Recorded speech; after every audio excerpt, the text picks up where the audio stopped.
council meeting of August 16th, 2001. Perfect. I pledge allegiance to the flag of the United States of America and to the republic for which it stands, one nation, under God, indivisible, with liberty and justice for all. Please remain standing for a moment of silence. Please keep all the families that have been affected by the fires in the West, the poor people in Haiti, and those in turmoil in Kabul in your thoughts.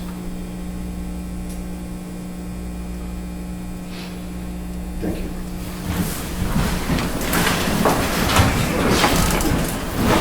This is a regular meeting of the Mayor and Council of the Borough of Fairhaven. This meeting is called pursuant to the provisions of the Open Public Meetings Act. The notice of the meeting was included in the schedule of meetings sent to the Asbury Park Press at 2 times the Hub and the Star Ledger on January 7, 2021. Posted on the bulletin board in the municipal building and remain continuously posted as required under statute. In addition, copies of the above notice are and have been available to the public and are on file in the office of the municipal clerk. In addition, this meeting is being broadcast on Facebook Live on the Borough of Fairhaven's Facebook page. Allison, roll call, please. Council members Christner Keith. Here. Koch. McCabe. Here. McHugh. Here. Neff. Here. Rodriguez. Here. Okay, starting off with a public hearing, Monmouth County Open Space Grant Acquisition of property at 21 Fairhaven Road. Teresa, would you like to take this? Yes, sir. This is actually opening a public hearing. This is not really a continuation of, but very much like the public hearing that we had for the Green Acres grant application. As the public is aware, the governing body is looking into possibly obtaining the property at 21 Fairhaven Road, which is adjacent to the borough's municipal dock. We applied for the Green Acres grant. We won't hear about that until sometime in the fall. This is a public hearing to apply for $250,000 from Monmouth County for their open space grant application. As you will see from the resolution, we do not have a updated appraisal yet, and the reason we don't have it is we had to wait until Green Acres gave us the approval for the appraisers that we submitted to them. We only got that at the beginning of last week.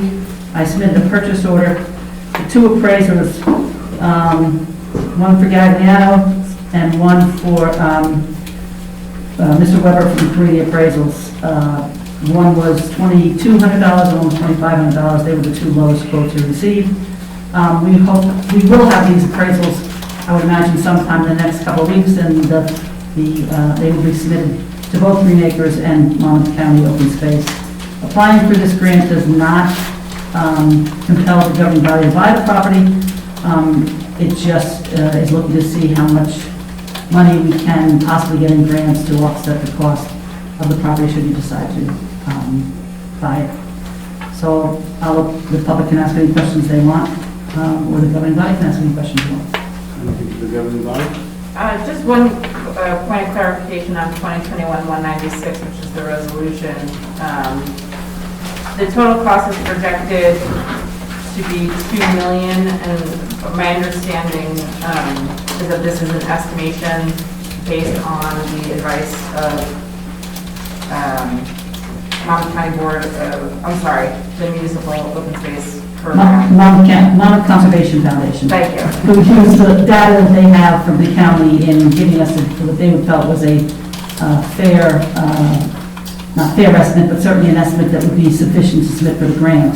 Okay, so it could, the actual appraisal value could be above or below. We don't know. That's true. Okay.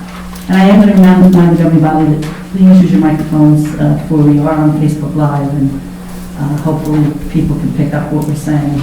I know the mask will be extra difficult. Okay, anything else from the council? All right, anybody from the public wishes to be heard on 21 Fairhaven Road? Okay. People looking at each other. Tracy? Yes. Okay, if you could, please come up. Get close to the Facebook Live. State your I'm name hearing and- from people that they're not able to get the link out. Are you sure it's working? Should be tested today, but our Wi-Fi down here is very tough.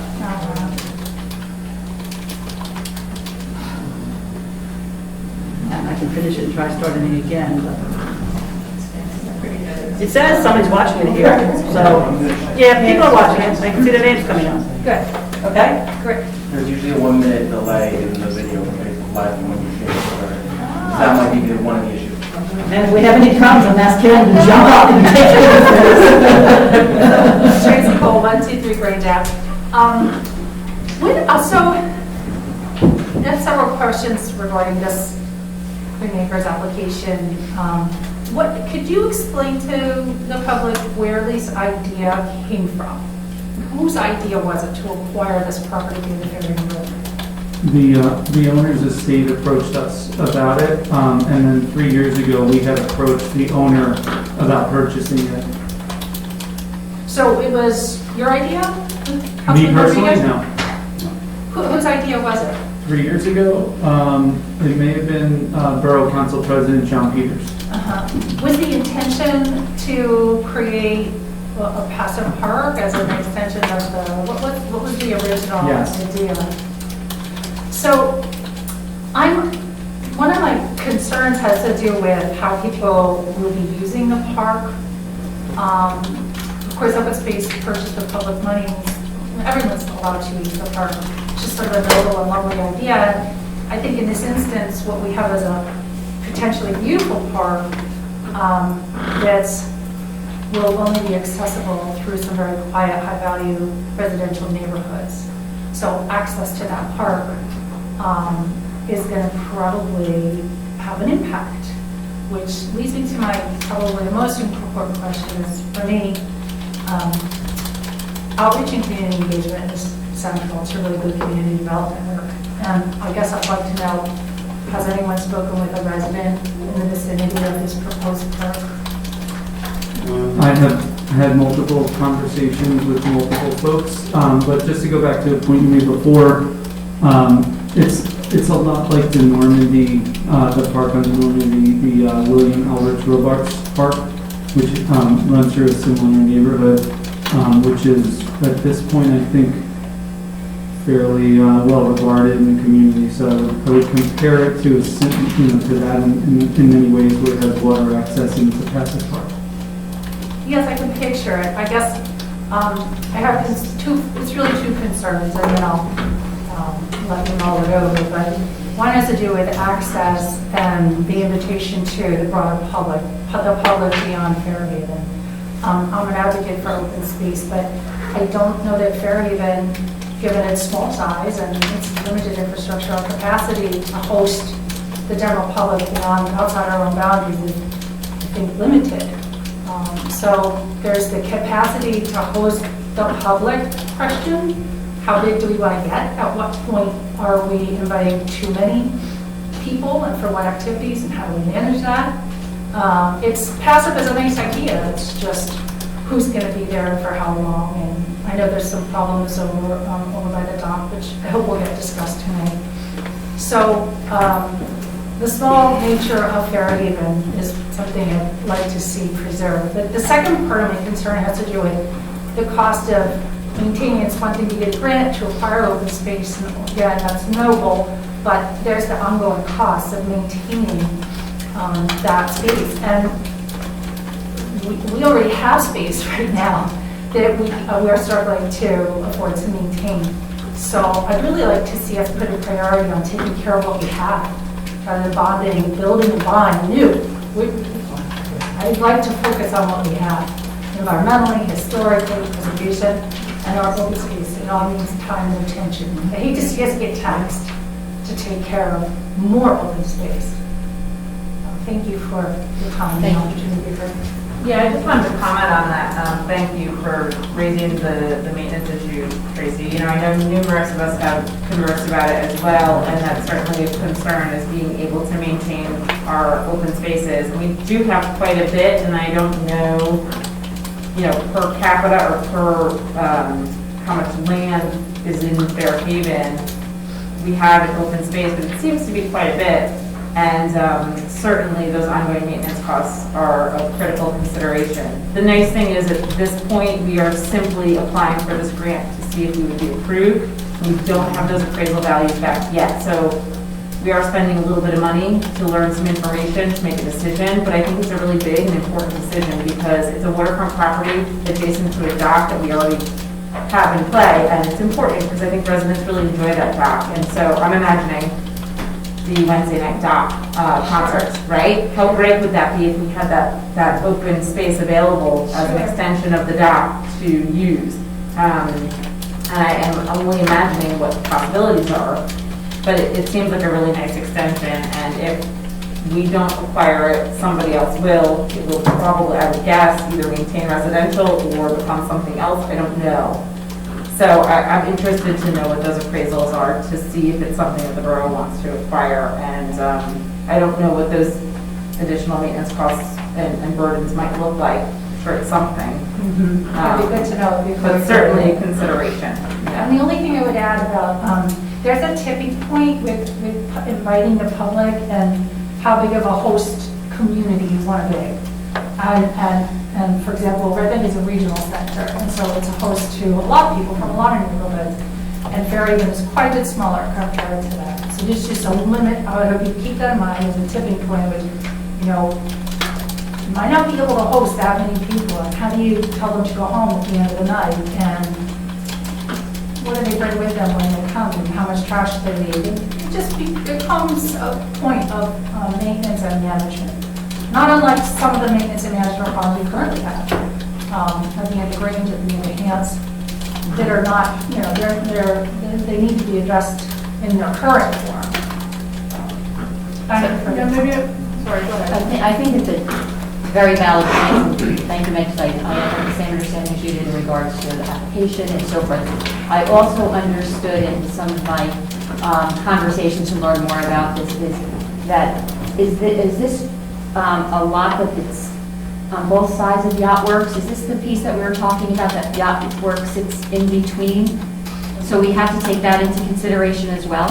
And I think there's kind of a, a thread of conversations that we have here that need to look at the borough as a whole. And as we look at, I feel like we look at things a little bit in isolation, and then maybe looking at, you may all have this information, and I'm still gathering from Teresa in conversations, but I think it's important that we look at things holistically. Where's the chunk of our maintenance going? What do we have to prioritize and put things as we just go through all of our decision making? I was just going to comment that your point about making sure that we have an environment in which, a piece of land is open to the public, but is not going to disturb the neighborhood or bring trash to the neighborhood. I think that's an important issue. That's partially why the dock is on the workshop agenda today, because we want to address some of the issues.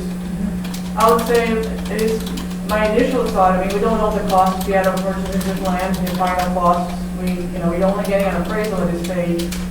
But that piece of land is of a very, very unique beauty. I would say we have other open land as well. We have other open land by the water. But that location is very unique and very beautiful. And its location next to that dock makes it extremely attractive. It's something that we don't have as a town. I think it would create a space of beauty that we don't have today. But I do agree that the way we would manage it, if we have a word to purchase it, would be very important because we want to avoid exactly any issues that we may be experiencing right now with the dock, and we would like to address them. That's why we are addressing them today. But it's an important balance. I agree that we need to keep that in mind if we move forward. Anybody else like to be heard? Hi, I'm Beth Goods. I'm at 23 Fairhaven Road, so this property is adjacent to my property. So I literally look at the house. So obviously I have a lot of concerns for my family, for my neighborhood, for my animals, for safety, number one. I have a lot of concerns about what's happening at the dock right now.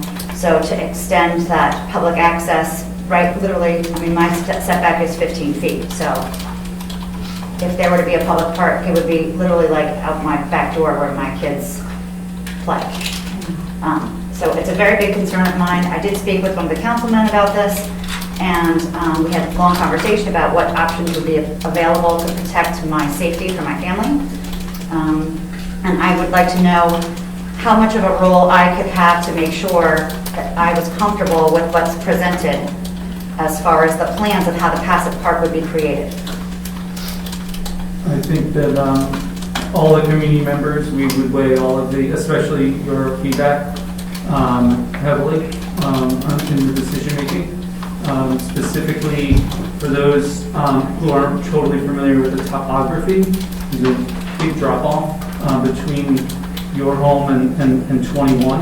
It's probably about 15 or 18 feet of drop off. So I would think as we go in design, we talk about maintenance, we talk about how do we design it properly if we end up doing something with it, how do we buffer not just yourself but for yacht works and other neighbors. So when we design it, we would absolutely take that into account the way we did with the police department and the DPW. So I think your input, and thank you for coming, by the way. Of course.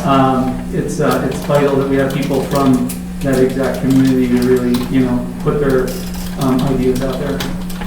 I have another question too about the delineation of the current property. I saw that there were 2 lot counts. Where does that divide on the property line? Like, why are there 2?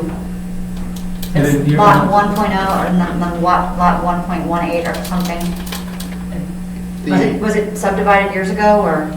It's, hi, Rich, Borough Engineer. It's the upland side, which is the actual land, and then it used to be, I think, 1.18. I think we renumbered them in our tax maps. That's the riparian grant, the Tidelands grant. So that's why it's 2 separate. So the overall property is whatever it is, 200 by 600, and then the repairing grant is just the part. It's included, yeah. At the bottom by the Shown as water. an additional lot, yeah. And Rich, we may need you to step up to a mic when you respond for those on Facebook Live. Okay. Maybe we have a microphone next time to walk around. Sorry, Peter. Thank you. Anybody else wishes to be heard? Peter Gotch on 268 Ferry Road. So, and this may be more aligned with the discussion around the dock. I'm interested, how much authority does the town have to control what happens on these properties? Because, maybe I'm foreshadowing, but like, we've been to the dock at night, and it's getting downright frightening on the dock. We've been chased off the dock 2 times by people not from this area because they said they had aggressive dogs. Go, don't come to dock, go, aggressive dog, walking toward us with their hands up. So I'm just interested in what can the town do? And we were there one night too when a police officer showed up, happy as could be. All he was looking for was if someone was drinking. There were kids sleeping on mattresses on the dock. Like, there might have been 100 people there. And they were not from around here. So I'm just interested. So if you do something like that with the park, how much authority does the town have to say, you can't fish, you can't have dogs, you can't do this, you can't do that? I would refer that to the borough attorney, Rick Cannon, but I believe we can control it through ordinance. So the dock is on our property, borough property? The dock is owned by the borough. I think it was built with Green Acres, so we can't really. No. Not, okay. But it's. Well, I mean, generally speaking, with Green Acres, what you're describing, you can regulate it just like in the park. You can close it at dusk if you want. No one's allowed to be on the dock after it gets dark. Any park regulations you could put on any ordinary park are the same that you could apply to that property without issue. You can't discriminate, well, it depends. If it's our public park, I mean, once you get into parkland, you can't discriminate on where people are from generally. If there's Green Acres, especially if you buy it with funds. So sorry, was it funded by Green Acres, Teresa? The dock was not. The dock. The dock was not, so we Okay. have full control. So could we also You can, apply ordinances just to that park, or would it have to be to all parks? no, I mean, whatever's appropriate to each individual location. You control it, reasonable time and restrictions, obviously subject to all ordinary discrimination for protected class. Sure. You guys, can't have segregation on the dock. Oh, no, I'm not suggesting that. But It's just becoming, there are times when you're like, geez, you can't walk 10 feet out there. No, you can close it as soon as it It's gets like- dark. Yeah. What if we closed it at a time certain during certain months and another time certain during other months? Can we keep this to the public hearing on the purpose of the My question is related to that. So if you have this free money coming in, can you restrict what happens there, or is it just a free-for-all, like it's been at the dock? So- Is it just an extension of the dock? To answer that question. So if you do take the funds, the only restriction is that it has to be open to the general public for recreational purposes. Okay. And what that means is that anyone can go there, anyone can go, but subject still to reasonable restrictions. Okay. So if everyone's got to be out at 7 p.m., that's fine. You can't Okay. say Fairhaven residents only after 7 p.m. Right. But you could say no fishing. No Yeah, it's your dogs, part. no dogs So allowed, you no take red. you take this money and you record as legally, you record encumbrances, you accept the money, and the grant agreement Right. says that you record encumbrances, that you'll keep it open to the general public, meaning the general public of the state of New Jersey, not Right. necessarily just Fairhaven. Right. But subject to any other reasonable restrictions you can put on a public State of park. New Jersey? Excuse me? The state of New Jersey. Well, that's the way it's termed in the regulations, but that basically means anyone can come. Okay. I mean, we've actually talked to people from they're coming from Staten Island. Yeah, I mean, So could you come and say, show me your ID? No, not if you take the public funds Okay. and you don't have an entry or. So it's not state of New Jersey, it's just like anybody. If you take the money, Yeah. it has to be open to the general public. Okay. So that means people from Staten Island, Okay. anyone can come. People can visit and come here for some reason as an attraction. Okay. I mean, as the councilman alluded to, I have experience in this area because there's a number of public parks that have been around for a long time where people have encroached upon them. That's a big issue on Right. the acres property, things like that. The councilman alluded to, it really comes to the planning of the amenities. If you build a concert hall, you're going to have a lot of people there for a concert. Right. If you build walking trails, it's a different animal. No, So I think that the councilman's point was well taken. okay, thank you. Thank you, Peter. Anybody else wish to be heard? All right. So we're good to proceed with the resolution? Yeah, just have to close the public hearing, so. Yeah, going to close public hearing? Any motion? Motion. Second. Okay, thank you. All right, next at the workshop session, we're going to go with the brush site update. Yes, Mayor, I did email, including the packet, a copy of the Brush Committee's original memorandum from back in April of 21. And the reason I did so is because when you go to the committee recommendations, the third bullet point says to change the process for brush grinding and removal. And the first bullet point on that is consider using quotes for this service if appropriate and utilize local vendors if possible. To that end, the borough engineer and his assistant reached out and got quotes from two local vendors. One was Mazza Mulch, and one was a verbal quote Rich received today from Atlantic Tree Service. I have copies of them on the dais for the governing body members.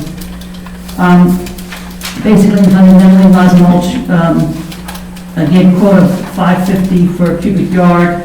For comparative purposes, under our last bid, we were around $364 per cubic yard. So it's up slightly in the quote process, but probably not out of line with some other things we've seen go up of late related to shortages and truck drivers and all the other situations merchants or vendors are dealing with. And of course, Mazda could not accommodate the smaller trucks, which would be one of the recommendations from the Brush Committee. They only have access to 100-yard trucks.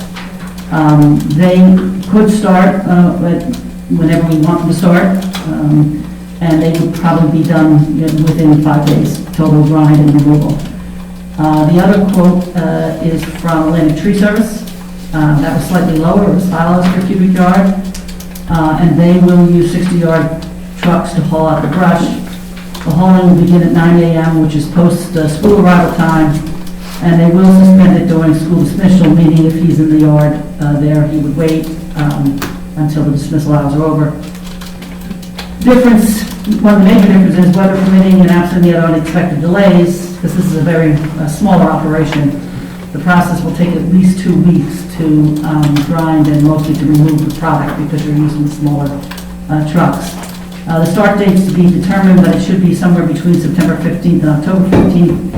And then further details such as if we want to do an additional grind for some mulch to be kept on site will be discussed when we move to a final quote. So it's really on here, to bring the governing body up to speed on where we are with that process. The fact that we did go out and get the 2 quotes as requested, and looking for your input on which quote you're looking to move forward with, because we would like to start the grinding process hopefully sometime in September, because we always are fearful that if we got a big storm, we had to bring a lot of brush over there, we don't want to overtax the site. So I'm turning it over to you for your internal discussion and any input you have to offer to myself and the borough engineer.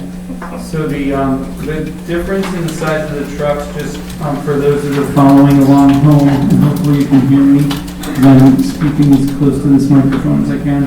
The Mazda proposal has 100-yard trucks, and the verbal brush grinding removal quote from Atlantic Tree, which is summarized here, has 60-yard trucks, which are a little bit more, obviously, than half the size of those normal, or not abnormal, I should say, size trucks that we used to have in the community. So to the extent that they can hold off with school arrival and suspend during dismissal, though it may take longer because you've got more round trips and more trucks to load, you can't do it all in one shot. I personally think that the recommendation of the brush committee to get the proposals and to go with safer streets for all of us, not just the kids, but the adults and everybody, the animals and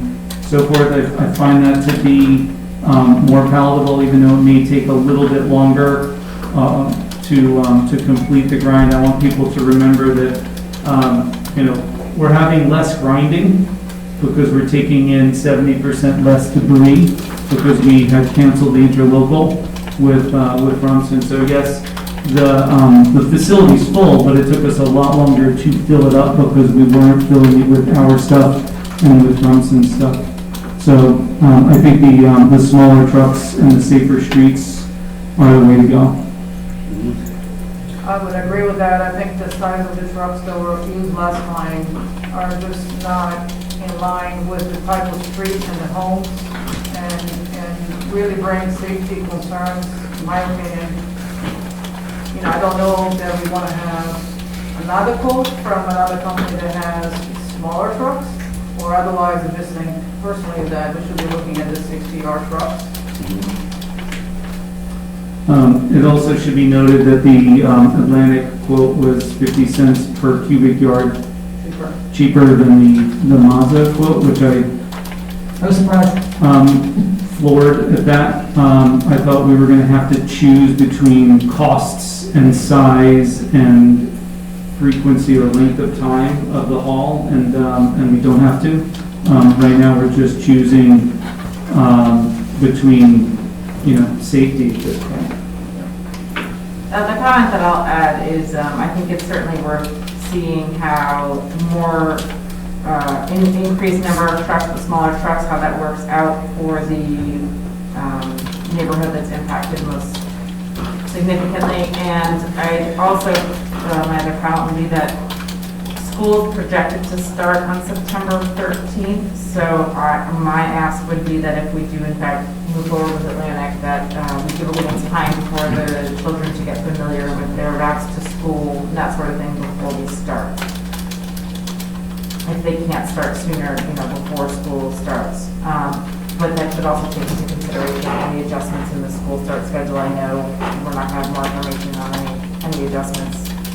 I think that's a great idea, and one of the things that came up during the brush committee's 11 meetings, or however many we did, we talked about closing one side of the street so that the kids can anticipate, and walkers and runners and everybody else, but the kids can anticipate where the activity is going to be.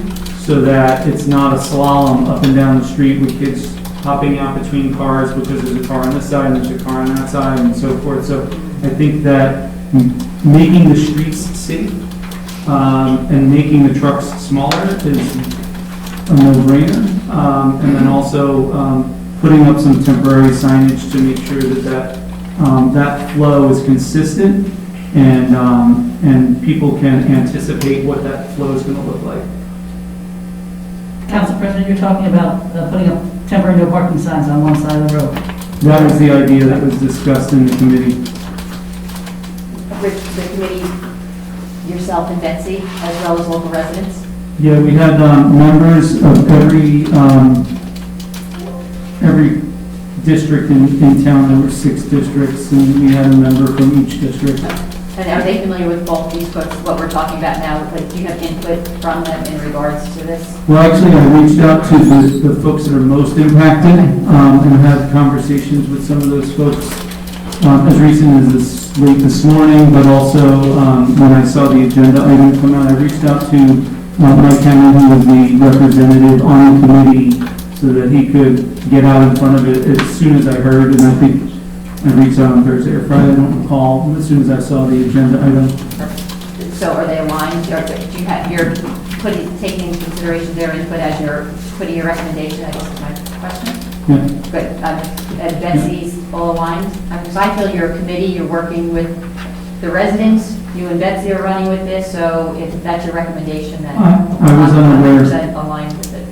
Thank you. I was unaware that Betsy was going to be out for vacation and hadn't connected with her, but generally her and I were aligned on the recommendations and the activities of the committee.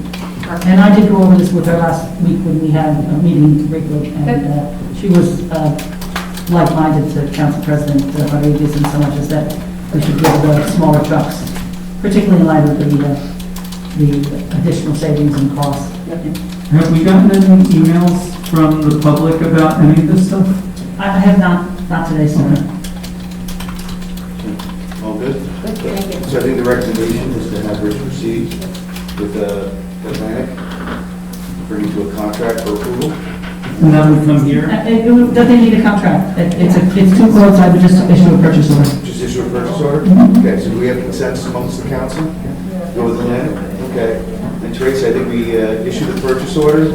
Hopefully they can accommodate a date, say late September. Yeah. To give the kids, I think that should work pretty well. I know they've got other contracts to complete, so hopefully weather keeps them from delaying any further.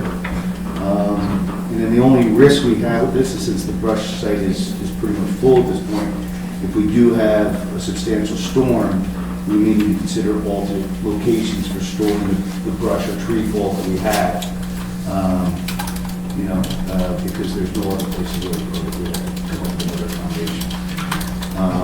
But I think it's a small risk compared to what the brush we dealt with. So, all right, we're going to move ahead with a purchase order on that. Thank you. Hans Road update. Teresa? Yes, so this will be very brief, and I did email Marty Akers today and anyone else who called to ask what the discussion will be on tonight. It's just an update to me that tells the governing body where we are since the last meeting. Last week, I met with the Engineering and Public Works Subcommittee of the governing body, which is Councilman McHugh and Councilman McCabe, as well as the mayor, to review various public works and engineering considerations, one of them being the Hanson Cooney Road project. My takeaway from that meeting, based on their instructions, would be that we are going to host a Zoom meeting for the residents. I'm going to send a letter to the residents who live on Hance Road and Cooney. Also, we're going to post it on all of our communication platforms. We're looking to hold the meeting after Labor Day for the simple reason that many people travel this time of year, whether they're taking kids to school or they're, traveling for vacation, and we didn't want to host it when people were unavailable. So we're looking to hold that hopefully on 9/9, maybe at 1 p.m., but that final date and time hasn't been clarified yet. I'm going to work on that with the borough engineer and the subcommittee and pick a date that seems to work for everybody. And once we have that, I'll send out the notice to those residents directly by mail, and we'll also, like I said, we'll put it up on our different communication platforms, and I'm confident that everyone who's interested will know we're having that meeting. The borough engineer at that point will have options for the governing body. My feeling is that I'm inclined to think the governing body members will probably want to participate too, unless you want to have a separate presentation at your one of your September meetings, probably September 13th, which we could do also for the governing body. But if you want to participate, then we would advertise it as a regular public meeting. And that's really up to you. But there's no harm in having all of us and advertising it because we have a couple of weeks in advance. Yeah. I know Mike was appointed as the liaison to that, but we would be limited to 3 folks, and I think everybody is interested in this topic, so to the extent that we can notify the public, subject to any, reason not to. Should do both meetings, so have the 1 o'clock meeting on Thursday the 9th, and then have it part of the general meeting on the 13th. Okay. That's fine. We have a plan. Can I have clarification? I'm sorry, I'm not following. So on Thursday the 9th at 1 o'clock, that is a workshop with All the members of the... all the neighbors in the community that are of interest Uh-huh. and ourselves, and that is a roll up your sleeves real workshop. We talked about, Rich, you were able to bring your maps and everyone can contribute to the conversation. Well, it'll be Zoom, so he'll be presenting them on the screen. And does it has to be Zoom or can it be in person? We could do it in Or both? person, but It's hard to do both. generally speaking, you can't do both at once. You have to choose. And I think for access to the public and for the sharing of the plans, it lends itself well to the electronic platform. But we'll do whatever you want. Can I jump in for a second? Yeah. I've gotten a lot of feedback that these kinds of meetings are better done virtually. And the reason why is there's a lot of people that just simply don't want to show up in this room because of, the conditions that we're living under right now. We're all sitting here with masks on, of course. And we don't want to, as much as we try to make this work with all, whether it's Zoom and have us here or Facebook and have us here, if it's all Zoom, it's going to work well because we've proven that. So I would say I'd be in favor of having more people included. And I just realized that September 9th I can't be here, even though I'm fighting for having everybody in the Maybe just ask a question whether 1 o'clock in the afternoon is a good time. There are people who work, Yeah. including women and husbands who work on that street. So I find it hard to believe they will be able to actually participate, like the younger families with, potentially 2 parents working might have a hard time dialing in on a clock. You can pick any time you like, no matter what time we pick. Some people prefer it during the day, some people prefer it during the evening. It really Give depends. people lead time, they can take the hour and, rather than- No, I have to just disagree. I think it's really unfair to ask people at 1 o'clock to take a break for a critical subject. I mean, I have appointments already, I just looked, so I think. Yeah, I can't make it either. I think something like Well, this in the yeah, afternoon hold is on. more Okay. reasonable. So you want to just go to 7 o'clock on Thursday? Do we have an opening? It doesn't, Thursday night, on the 9th, I have a zoning board meeting, I'm pretty sure on the schedule already. So I won't be able to use our Zoom platform, we have to pick an alternate date. They may be meeting on the 2nd. How about Are they changing their meeting on that now? No, it's the first Thursday, so the 9th would be the 2nd.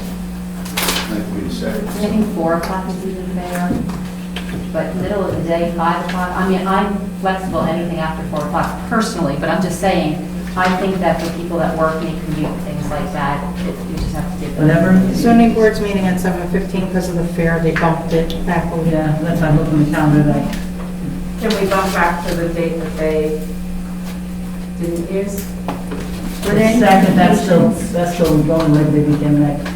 It's still going as well? Labor Day weekend, I'm not so sure people will be around that night. How about the 8th, Wednesday?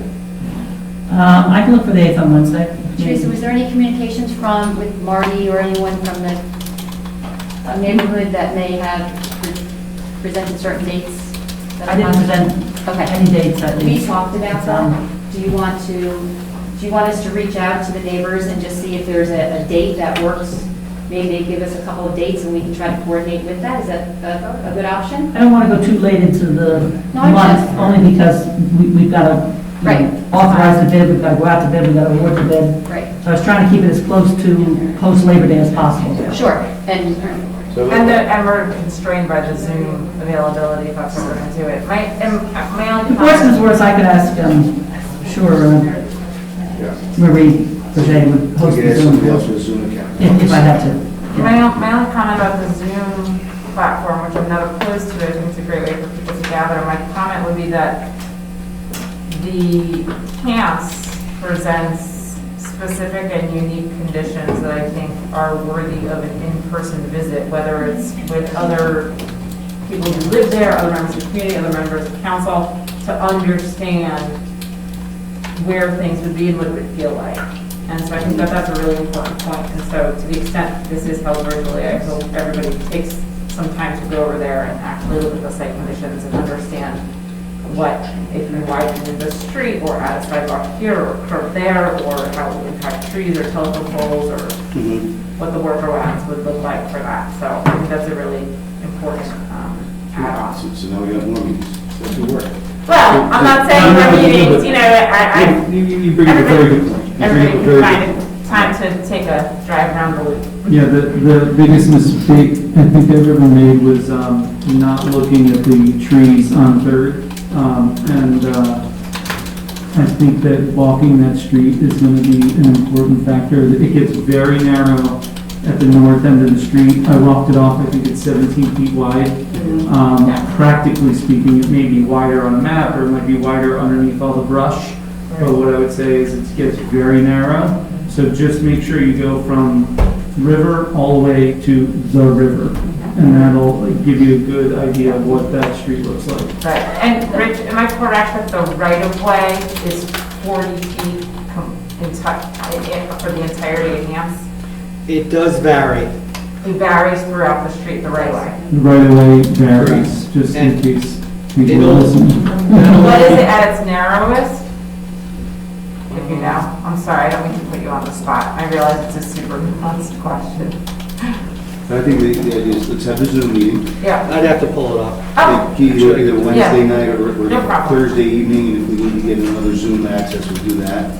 And then we'll have a meeting on the 13th, okay, in person, we can discuss it. So perhaps we can have a walking meeting set up on that weekend, or soon after the 13th, and then we'll make a decision at the following September meeting. Your recommendation wasn't a walking meeting, it was make sure you walk it before the virtual meeting, right? I personally, I'm in for a walking meeting too, but either or, I just think you'd be missing a critical piece of understanding Hams and its unique features if you only attended the virtual meeting. And wouldn't it be better that we walk together so that we can have someone like Rich to walk us through, and maybe a couple residents to, can we have this meeting there, or I guess that's not doable? I think there's really two components, because you need to be able to look at the maps and have a conversation, but I think you have to also look at the street features. Specifically, for example, if it was, okay, we really do want to put in a sidewalk on this side, but here's this tree we really don't want to give up, is there a workaround for that? And I think Rich is one of the critical pieces to be able to answer that question. So I think being there physically really lends itself to that, but. Try doing a Zoom while you're walking down the street. It's not No. good. I'm not suggesting that, I'm not suggesting that. So, so walking meeting with Did you want, Rich you will want a attend. quorum of everybody this walk meeting and advertise it, like, and take minutes and do the whole, Yep, sure. I think we need the residents with us, I think we need Rich with us, and then all of us together. It sounds like a perfect combination to be able to just get some real life input. And we can ask questions as Rich is walking and may not have the maps, but then when we get back, we have the visuals and we can come back and really drive into a conversation. Allison, is there a challenge there for you? Understatement of the year. Recorded. I'll go to Attorney. I can take notes. Can we have advertise a public walking meeting? why not? But not have everything recorded and so on and so forth? Could it be informal, or must it be absolutely formal, everything's recorded? If you're having a quorum, it's a formal meeting. Yeah, I've never heard of that before, to be honest with you. Yes. Okay, so then maybe what we. I'd have to look into that, but, I We just- mean, I've heard of town hall meetings, but they're all, you know, Yeah. where it's a more general discussion, but they're all in a controlled place where there's microphones and it can be heard and recorded. So the other thing to do is just set up a committee, not a quorum, have the walking meeting, and have the committee come back and report. That's the best way to do it. So I Right. thought that was Mike, us. So And that's the road. That is you guys, so how about Okay. this? Let me see if I can get this visualized, just so everybody knows what the maps look like before you start. Wednesday or Thursday, the 8th of the 9th, in the evening, we'll have a Zoom meeting, so everybody can log in and see what the maps look like. And then somewhere between there and the 13th, at a time to be determined, the committee will meet with any concerned citizens and walk the property with Rich. Love Does that work? it. That works. That sounds legal.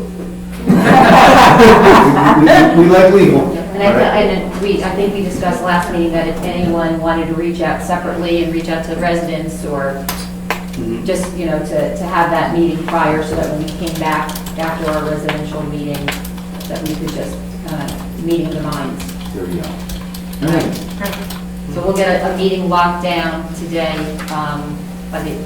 Teresa and I, by end of today or tomorrow after the meeting, and we can go back out to residents and propose the date. So I feel like we walk out the date.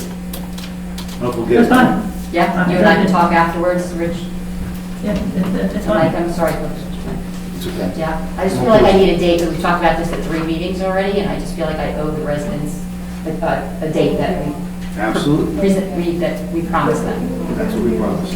Well, it's, honestly, we can set it up between us, but it's your calendar, you know, as long as Rich is available, you know, if Yeah. you tell it, you know, you pick a time now. Give me a 4 o'clock. We already know we're doing the 8th and the 9th, and then it'll be on the workshop on 9/13, so if you want, 4 or 5 o'clock? You want to do Want to do 4 or 5 o'clock? 4 or 5 o'clock on a Friday, or? We can't do the 9th? There's a zoning hearing. Well, we do. no, we're not talking about the Zoom meeting right now, we're talking about when you're gonna walk around with the With the public. residents, and we can do that before Labor Day. Is that right fair? And then our all the You have to, meeting you have to after Labor coordinate your Day? schedule with Rich. He does have some time on schedule before Labor Day. Okay. Let's do this, let's see if we can set up the Zoom meeting for the 8th, and then the walking meeting for the 9th. Fine. Got The walking meeting during the day, or is it it? gonna And then be? at 4 or 5 o'clock. That's up, I'll leave that to Rich. Rich, what do you It's think? fine. Yeah? Okay, And then we'll go out to the very neighbors to ensure. Everybody will be notified. All right?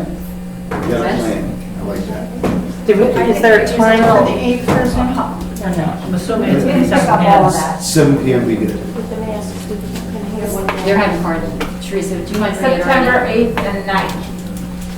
So right now, what we're proposing is a Zoom meeting on Wednesday, the 8th, at 7 PM, and then a walking meeting for the residents, 5 PM on the 9th. Right? And then we'll have a debate, an open discussion on the agenda workshop for the 13th. All right? So, I realize it might be a little out of order. In this neighborhood has been asking for an opportunity to be heard. Yeah, since April, and it sounds like we are going to be heard, but it sounds like it's going to come after everything's presented. So is it possible that we could have a neighborhood meeting and see the neighborhood together? And then you'll have that input to feed your understanding about the unique nature of that neighborhood. So no votes are gonna happen until after all of the consideration is made from community input and base maps and discussion by the council. So did I get the sequence of the meetings back? Tracy, if you're going to engage in a conversation, could you step up closer to? Yeah, sorry, I know Yeah, there's, that would be appropriate, thank you. I apologize. I'm sitting with some folks who really want to make sure they do the housekeeping, they feel responsible for communicating with the rest of the neighborhood. So, is the plan so I hear there's 2 meetings, one where we're going to get a presentation from borough engineer, Rich. Yeah. And then there's another meeting where borough officials are going to hear from residents and the constituents about the neighborhood going to be? Which one's going to happen first? So both are going to be open discussions. They're both in my open to the opinion. public. They're both to be open to the public, but as I just said, the Zoom meeting on Wednesday the 8th at 7 PM. That's a presentation, It's a correct? presentation to Open lay down the discussion. factual base, It's- and everybody can see the maps and what is proposed, because Rich has already gone through a lot of iterations, and he's laid out pretty much what works. I think he has some alternatives, but at least then you can see it on screen, right? Then once people have that information, and we're not dealing with what people have visualized in the absence of information, now you all have it, then we'll go out and we'll have a meeting with the committee, and then all the concerned neighbors, so they can then, people can touch it, see it, and feel it. I do that, I do this. I And then think what I'm after that, then we'll have an open debate in the council meeting. Yeah. I think what you're missing, Tracy, if I can clarify, I think what you might be missing, hopefully I can clarify, I think the point of what Rich is presenting is not the answer. It's, here are the options for what we can do. And then I think the idea of the walking meeting is to say, if we go with this option, here's how it would work as laid out on hands. Is that? And it And also I don't, gives you and again, I don't think that this is, there's a one solution. I think there's numerous potential solutions, or do nothing, right? Right, So- I don't want to make too much of this, because I think in the end, everyone's going to have all the information. The sequence in ideal world, and this is not ideal, but ideally, the engineer would have a site visit in the neighborhood and elected officials to hear from voters and residents who know their neighborhood better than anybody. They do, they know their neighborhood. You'll collect that unique information to then inform Rich's options. And then his work would become better informed and therefore become better ideas. So Tracy, that's how I envision this, but as I sat with Rich, and you're absolutely right, that will happen in my mind right here. When I sat with Rich, I could visualize, and we didn't talk options. We talked, this is the site map, this is where the designated mark is in regards to, where the street ends, whatever the terminology is. So to me, it gave me that visual, so I can say, wait a minute, that kind of looks like it's going down, pretty far into, this piece of property or something. So it gave me the visual. So I was hoping that the Zoom meeting did the same for the residents, so you can see at least what these site maps are showing. Then when we did the walking tour, then you have that, like, okay, Rich, that line went right here. This is what that really means for us as residents. And then, whatever options he has, like Meg said, there are options or do nothing, but your input would be then offered at this, what I'll call a workshop. So I didn't see anything Rich was presenting as anything that was in concrete. Using the word options, I'm using the word as visuals for everyone to see where the designated lines are, that he understands them to be, and then in taking all your input. So that's the important piece. Yeah, like I see it all, it's all gonna happen. I feel like everybody's been so patient I agree. and so polite and so earnest in their effort to communicate really in an authentic way with the elected officials. That's what I see. So it's been very difficult. And now we're told we're going to have meetings, but we have to wait till after the presentation. So we'll wait. Well, I mean, I think that's understandable. There's only so much right of way, there's constraints in place.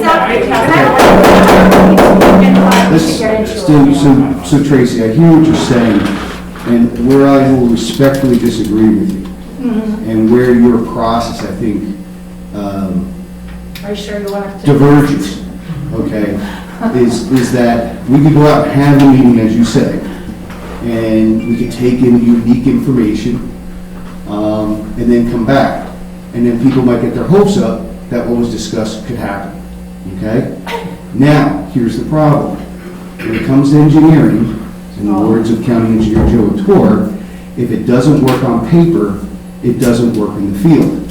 So what we're affording is the opportunity to see what actually works, okay? what actually works. And then once we have that, then we can go out and walk and make a decision of the different options that we have. All right, so this, I believe, is a proper process. Respectfully, the process you're proposing, I do not believe is proper because it might lead to expectations that are unfulfilled. Well, usually in a community development process, you begin with community engagement, you end with community engagement, and there is community engagement all throughout. And that way, these 6 to 8 months that we've been waiting to be heard are not wasted. And Rich can choose to do something with that, and you can choose to direct him to do something with that. So an engineering piece of work has its place, but it is not the complete picture.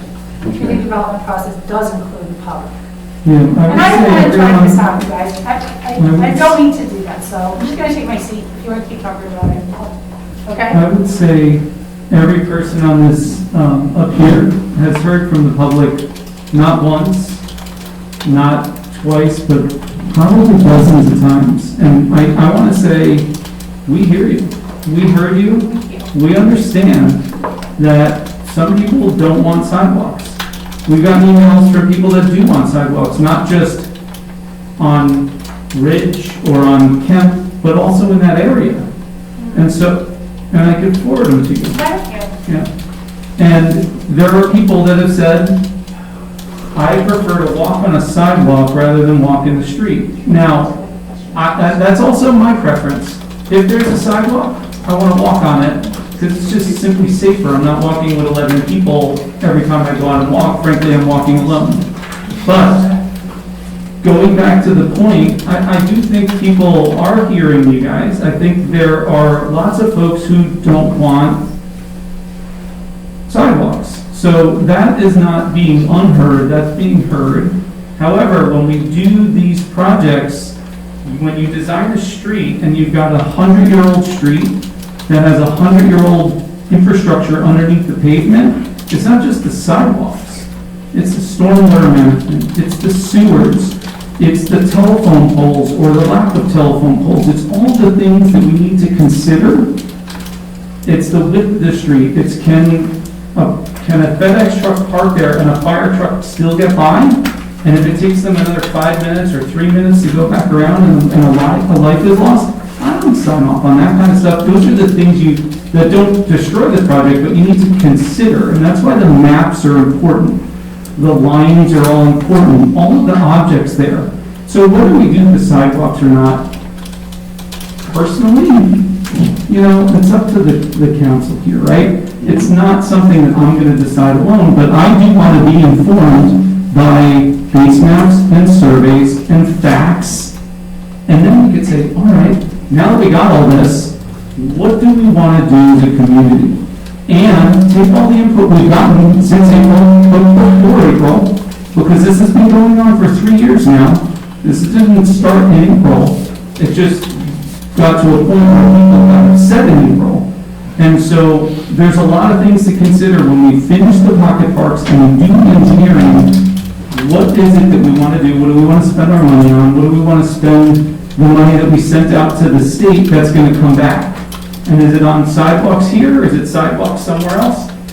We'll figure that out. We always get to the right solution in my mind.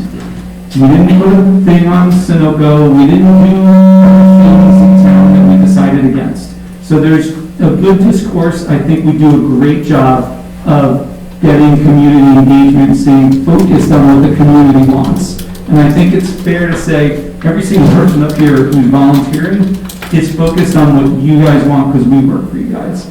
So I don't think we've been ignoring or unhearing that stuff. I think it's really important to know we are here to listen. We're here to do what the public wants. I mean, the brush site is a great example. We put it together. It took a long time. There's people that might be unsatisfied with that, but we still made progress. We got rid of some of the debris. We reduced the size of the trucks. We even saved a little money, so it's all good. I think that this process that has been laid out is the right one. May I just ask, Rich, when you present on Zoom, if you can have a specific discussion on safety? Because I think the question for me, and I walked camps late at night when it was fairly dark with my 3 children, I would like to understand the safety profile of that street without sidewalks. We would like to, I know it's a quiet street, there are a lot of people there, but it didn't seem safe to me if I had my children walking there. So I would like to understand how the neighbors feel, but also how we are offering safety to the residents in Fairhaven overall if they would like to walk down that street and have access to that open area. So that, if you would mind. All right. So I think that's it for this subject right now. So much for being short, Teresa, thank you. New Jersey American Water Company project update? Yes. Wait. Sorry. Marty?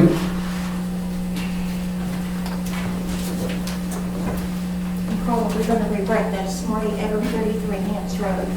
So really what you're saying is that my request every meeting since April for a neighborhood meeting, which we were promised, becomes secondarily important to Rich's base maps and everything that you want to see first, you want to present first. You're saying no, that's what I'm hearing.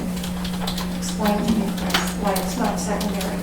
We've been waiting for this meeting, we've been promised a meeting. Teresa never contacted me about a neighborhood meeting.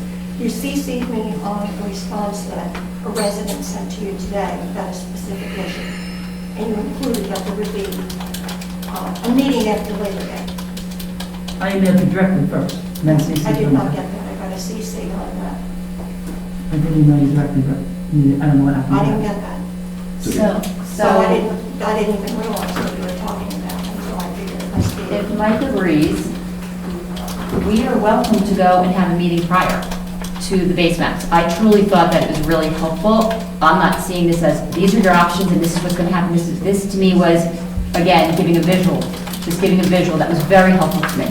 But I am very happy, Mike, if you're available, and we can go out before any of this, the meeting. To me, I'm not seeing this as a presentation, that this is a presentation, here's option 1, option 2, option 3, no option.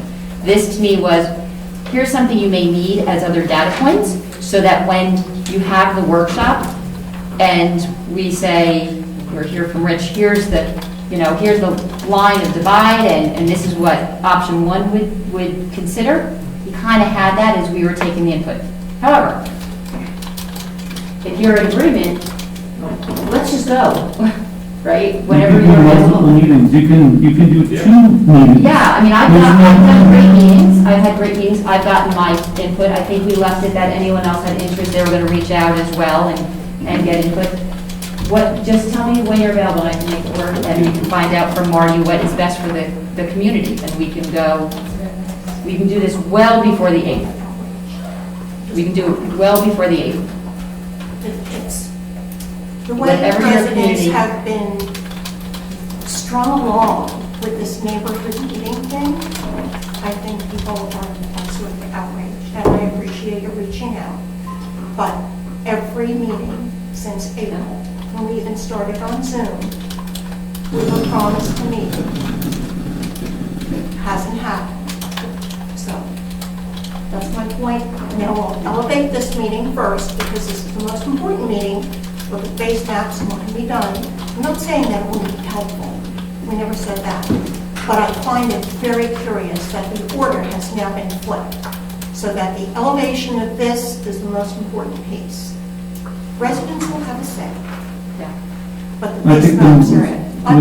with all due respect, I think the most important meeting is the meeting where we vote on what the decision is by the council and the public. So that one comes in third of all the meetings, and I don't think it's the least important. I frankly think it's the most important. Yeah. Marty, I feel bad that you're outraged and that it dragged out.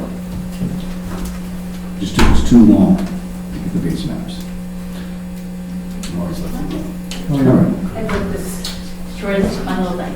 Bonnie Trisivi, I live at 115 Batten, and I don't live directly in this neighborhood, but I walk around it. I'm just curious, Rich, do your plans outline the trees that will be taken down?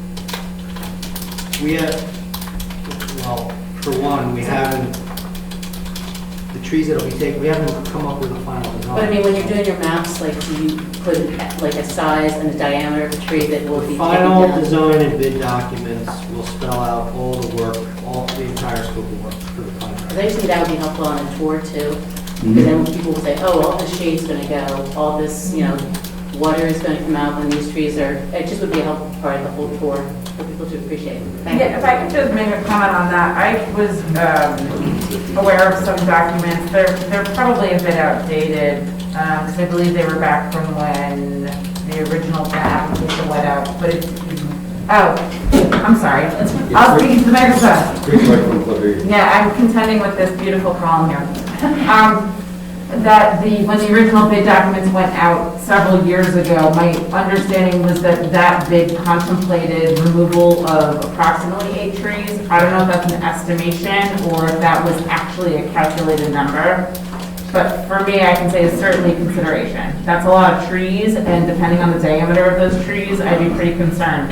But that's why I said that that walking meeting is so important, because if there's an opportunity to install a sidewalk that goes around a tree, then I feel different about that than a removal of big trees, for example. Excuse me, Councilperson Keith, to what document are you referring? Yeah, I'm glad, I can bring it up, if you just give me a minute here. Great, thank you. Sure.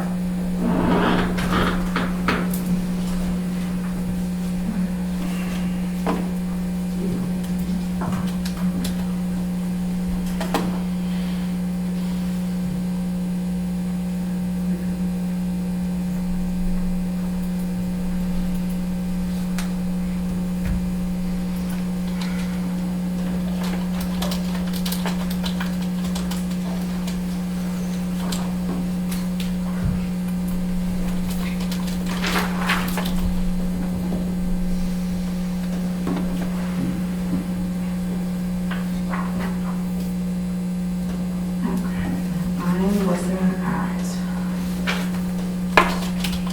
cost estimate. Rich, the original cost For estimate? which project? This It for looks Hans? like improvements to Hans Road and Cooney Terrace Phase 2. Line items 38 and 39.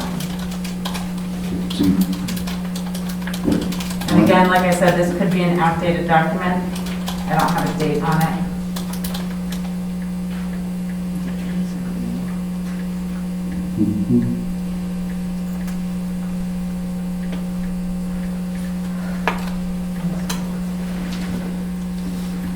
I don't know if it was appended to the grant application. Looking here, this was, looks like it was a 2020 application. I'm not sure if it was appended here. Those are standard line items. You know, when I do an engineer's estimate, we just estimate just to have a placeholder for a quantity and an amount. Okay. So usually I'll call it out up to 12-inch diameter, DBH or under, just so we have it there.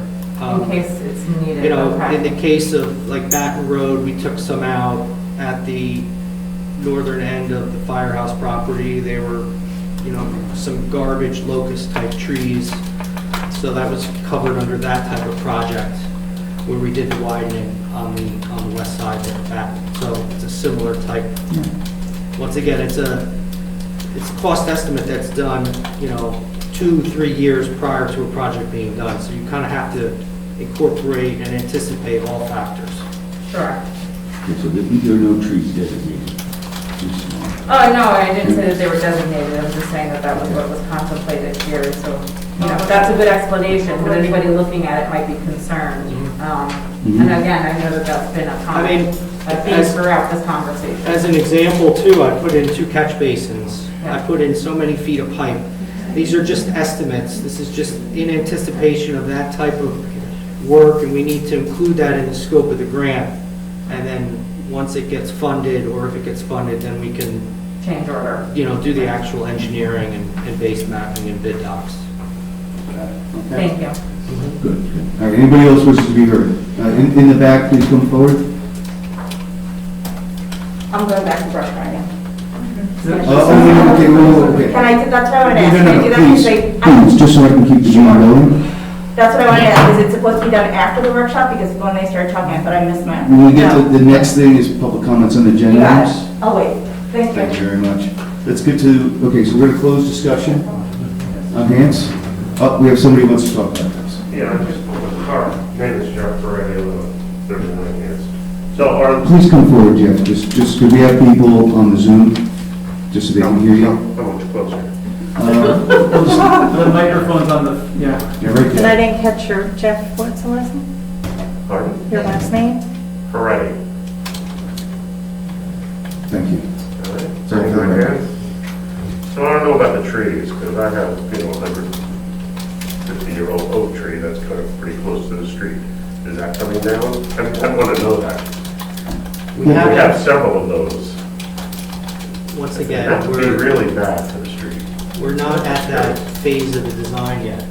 We're going to have a series of meetings.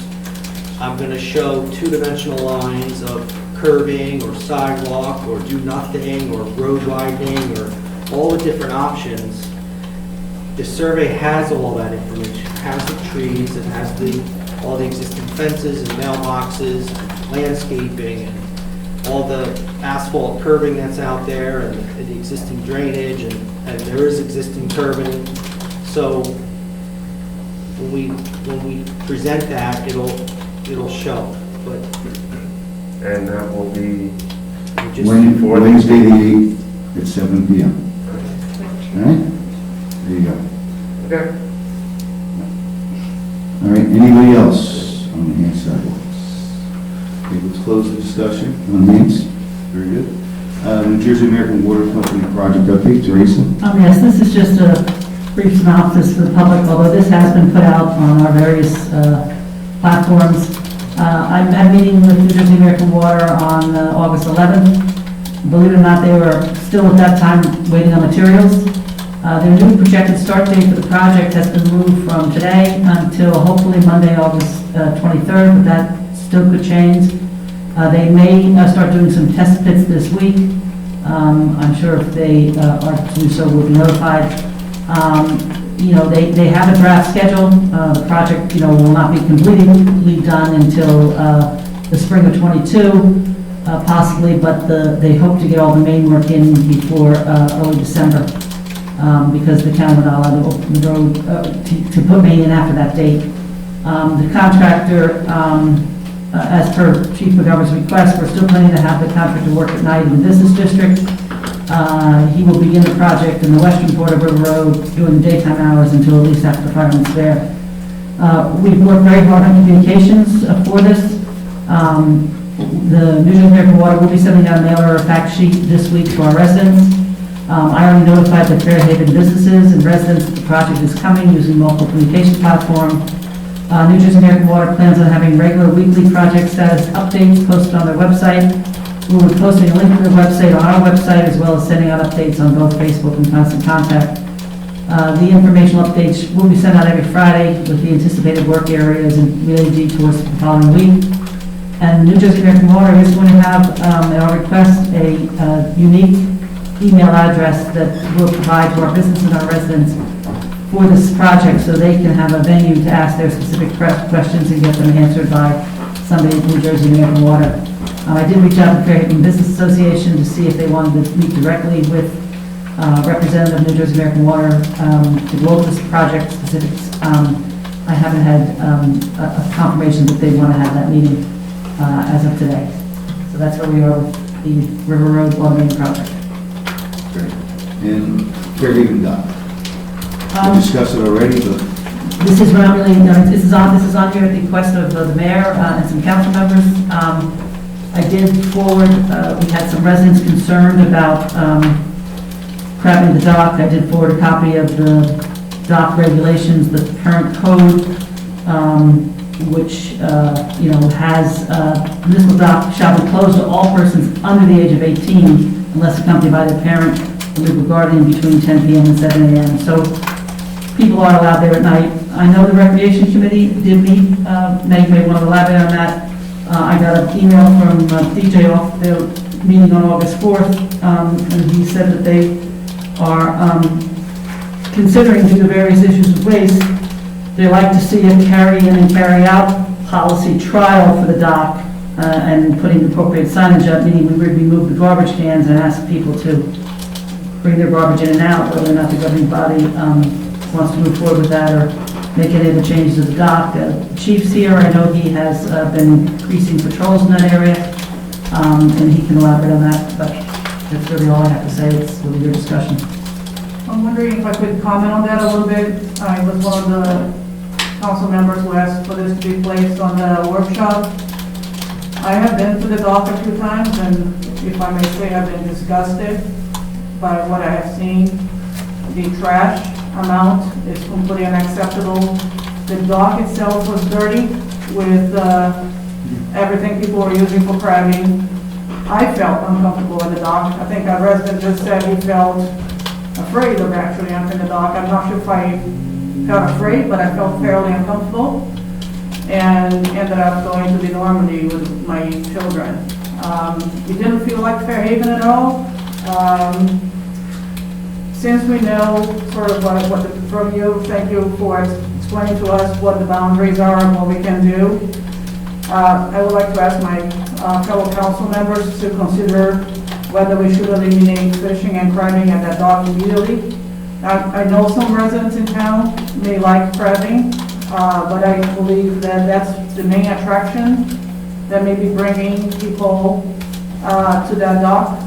I also think we should immediately close it down for, evening hours, and possibly place some, parking restrictions as well. But I honestly thought that that was something that needed to be urgently addressed by the council, and we need to make significant changes.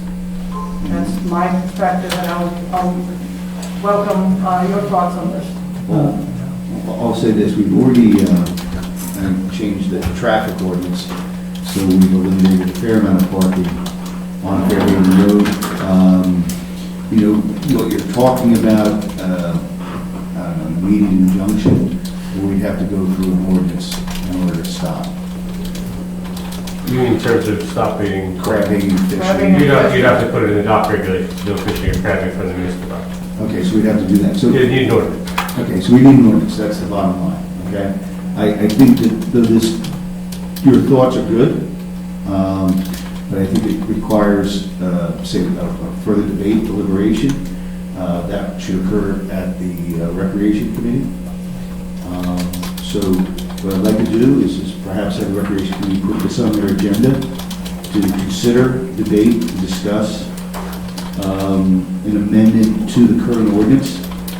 And then you can debate whether we should eliminate fishing and crabbing, we should put a curfew on the dock, and then bring that recommendation or any other things that you wish to discuss about how we regulate the access to the dock. All right? And just, keep in mind that what works for, the ordinance covers everyone. We just can't do it for Fairhaven residents, but I think that would be a fair way to do the process. And then, so, I don't know when Rec Committee meets again, and then, of course, taking the ordinance takes, about a month to get it going. So, it's good. I mean, I didn't grow up in Fairhaven, I grew up in Rumson, but even growing up in Rumson, I knew that the Fairhaven dock was famous for, crabbing and fishing, and it's been an enriching part of many kids' lives in Fairhaven that grew up here. And although I know swimming is not allowed, I don't know a single Fairhaven kid that has jumped off the dock, not once.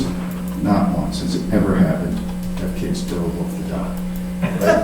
Right, Mike? Never. Not once. Okay, so. I'll just jump in and comment to the last rec committee meeting, we did discuss the trash issues that have been present at the dock recently, and that's what prompted the concept of a trial carry in, carry out. Something that a lot of state and national parks do. You bring it in, you bring it out. We discussed whether it would work at other parks in our community, and we thought that it was not appropriate at others, or at least we should try it first at the dock. It's a water right, and most people aren't spending a very long time there unless they are crabbing and fishing, in which case they probably have their vehicle there, where a lot of people will walk down for a cup of coffee, they can bring it back out with them. So we thought that that was a good trial start to see how things go. I think your comments are on point, certainly worth reviewing the next committee meeting. Did you guys talk about banning fishing and crabbing? That didn't come up at that point in time. Yeah. It was not a discussion point. I'll just say, and I love you, I don't support that. I think there's a lot of people that appreciate the waterfront and they like fishing and they like crabbing. I think we can manage the issues that we have without getting rid of the recreational activity. I mean, I would strongly disagree with that, because that's why these people are coming, and they will keep coming as long as that's available to them. So people are essentially taking over the dock with, I guess, dogs and kids on blankets, and essentially moving in to crab. I do not believe they will stop as long as that's available. I don't want to be disrespectful for the traditions of Fairhaven and the people who live here that would like to continue doing that. But we might be in a situation that we might have to choose one or the other, because I don't believe those behaviors will change. I also want to say, I love the idea of bringing your own trash home, but I think if people don't have respect for our town and our dock, they will simply leave it on the beach, because I've been there, and it's on the beach in the sand, and it will be taken by the river. So I equally believe that's a great idea, but depending on who it is, that behavior might actually lead to this trash thrown right there. And yeah, I agree with you. Well, I think that comes down to the enforcement piece, Chief, not to give you and your team more responsibility, but at the same time, I think if you get that fine once, or your buddies do, that it's going to be something that Yeah, I mean, more cognizant of. I agree that, I'll say this, maybe more as a resident, that, I spent many nights there with my kids, right? They're younger, crabbing, fishing many nights. It's always been this time of year when we get real busy. I think this year's a little more private, crabbing's a little better, and simply because people are off, they're not working, so that's probably why we're having this influx this year. But I like to be invited to the rec committee meeting before, because I don't want them to bring something back that's just not enforceable or not manageable. Like if they come and say we should have only let residents, that's not manageable, that can't happen. Sure. Yeah, that's not going to be enforceable. So, maybe we can limit the hours so we can talk about it, but I'd like to be invited to talk. Carry out. I think that we're just going to leave it there. I think the answer to that is more garbage cans, actually. Might be the answer. Make it as simple as it can to put in the garbage can. Yeah. I'd be happy to attend that meeting too, to help the chief and provide, help you guys with the guidelines. I mean, you can see my mask is, I don't usually wear another town's mask in this meeting, but I'm wearing my own town's mask. We have a seawall and very, very similar issues to share, like having all uses share, and there's some very practical solutions and some good, so I have a lot of experience in that area in terms of getting everyone to use it and have everyone kind of happy. You can't have lines across the walkway, looking at the fishing in the back, things like that. That are more practical when posted rules and regulations. Generally fishermen are respectful of the rules. Right, so if we put some reasonable rules and we get 50% of people to obey them, then that might calm the problem and take care of it. Like I said, the last couple of years has been really bad. I think it's has to do with people being off. There's a lot of dead fish, so there's a lot of crabs now. There's a lot of stuff. Exactly. So, maybe we're trying to fix something that next year won't be a problem, because 30, 40 years, it's always a little bit there, but nothing like the last couple of years. Yeah. Or maybe, if you're not going to put a ban on fishing and crabbing, I wonder if you can restrict the hours enough that, You don't have people stay there, right? if you have to do it between 8 and 11 in the morning during the week, then it restricts who has access to that from 8 to 11 in the morning. I'm not saying that's the hours, I'm just saying the way you choose the hours might also have an impact on who can access. We just got to look at, like I said, we're going to have to make sure that the residents as a whole aren't affected, and the residents that live right there, that we can all kind of come together and come up with a plan that we can all live with. But I just don't want to come back with something that really just isn't enforceable or isn't manageable, and then bring it here, so if we can be part of that meeting. Yeah, it's not an impossible solution. Keyboard, Highlands, Aberdeen, there's a lot of crabbing going on. They've all figured it out here. Dead fish, and their crabs are crazy this year, so. So excuse me, Monmouth Beach last summer was a disaster. It was awful what was happening on the public beaches there with the garbage and the out-of-towners coming in just disrespecting the community as a whole. This year, it is gorgeous. There is $250 fine right there on the spot, and there's no questions asked. So your guidance with what can be done, so we respect the community and what we've grown to love. Also respecting all of our residents and what we expect Fairhaven to be.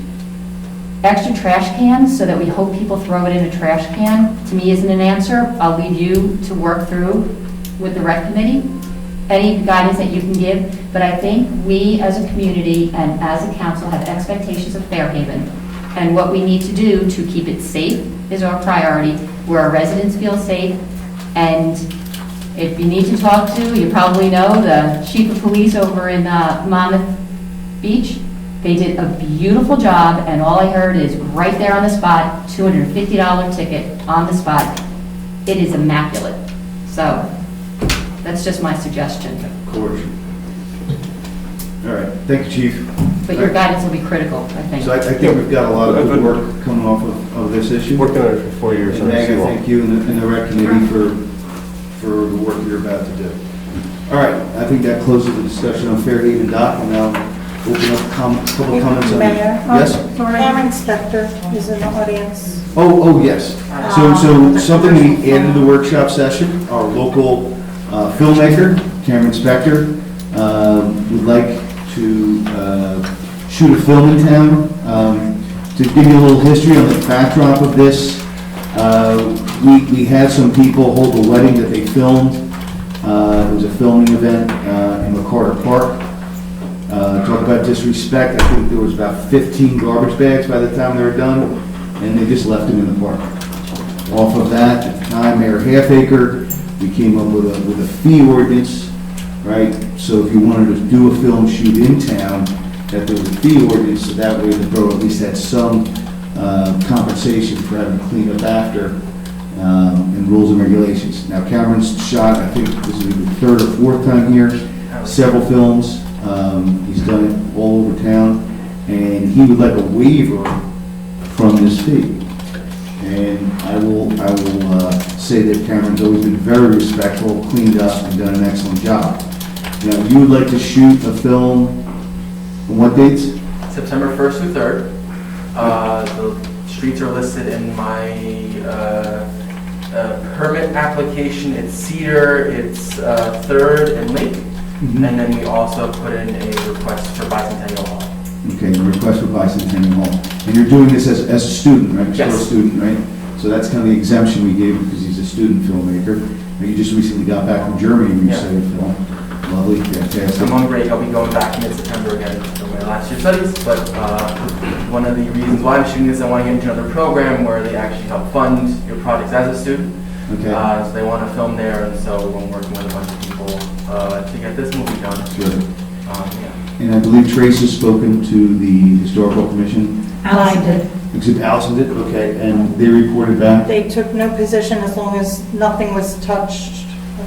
They didn't move certain artifacts that may be out there. Just let me know what those artifacts are so I can talk with our production designer, with our director of photography, and those are items will not be touched. What did you have in mind for Bicentennial Hall? So the movie itself is, right, what you know about while I was running for office, and the idea of what it means to be an adult. And so it goes through the process of an 18-year-old running for office, and so we have a little campaign event. We need extras for, by the way, so if anyone wants to be High paying, John. Of course. All the $0 that I have, I'll give to you.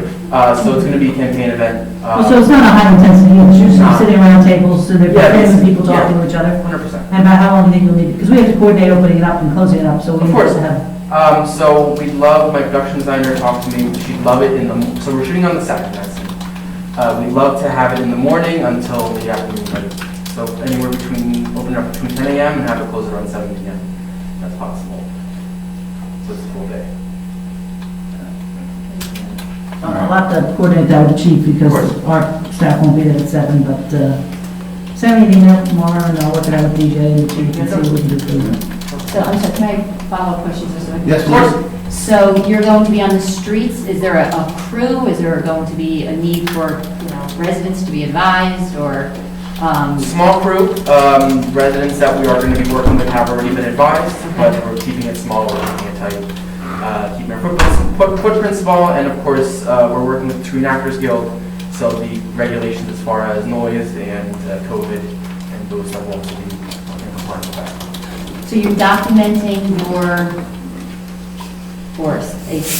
adolescent through young adult and their campaign strategy? No, it's more, so the story goes a bunch of flashbacks in which we see a 18-year-old kind of realizing what it is to be an adult.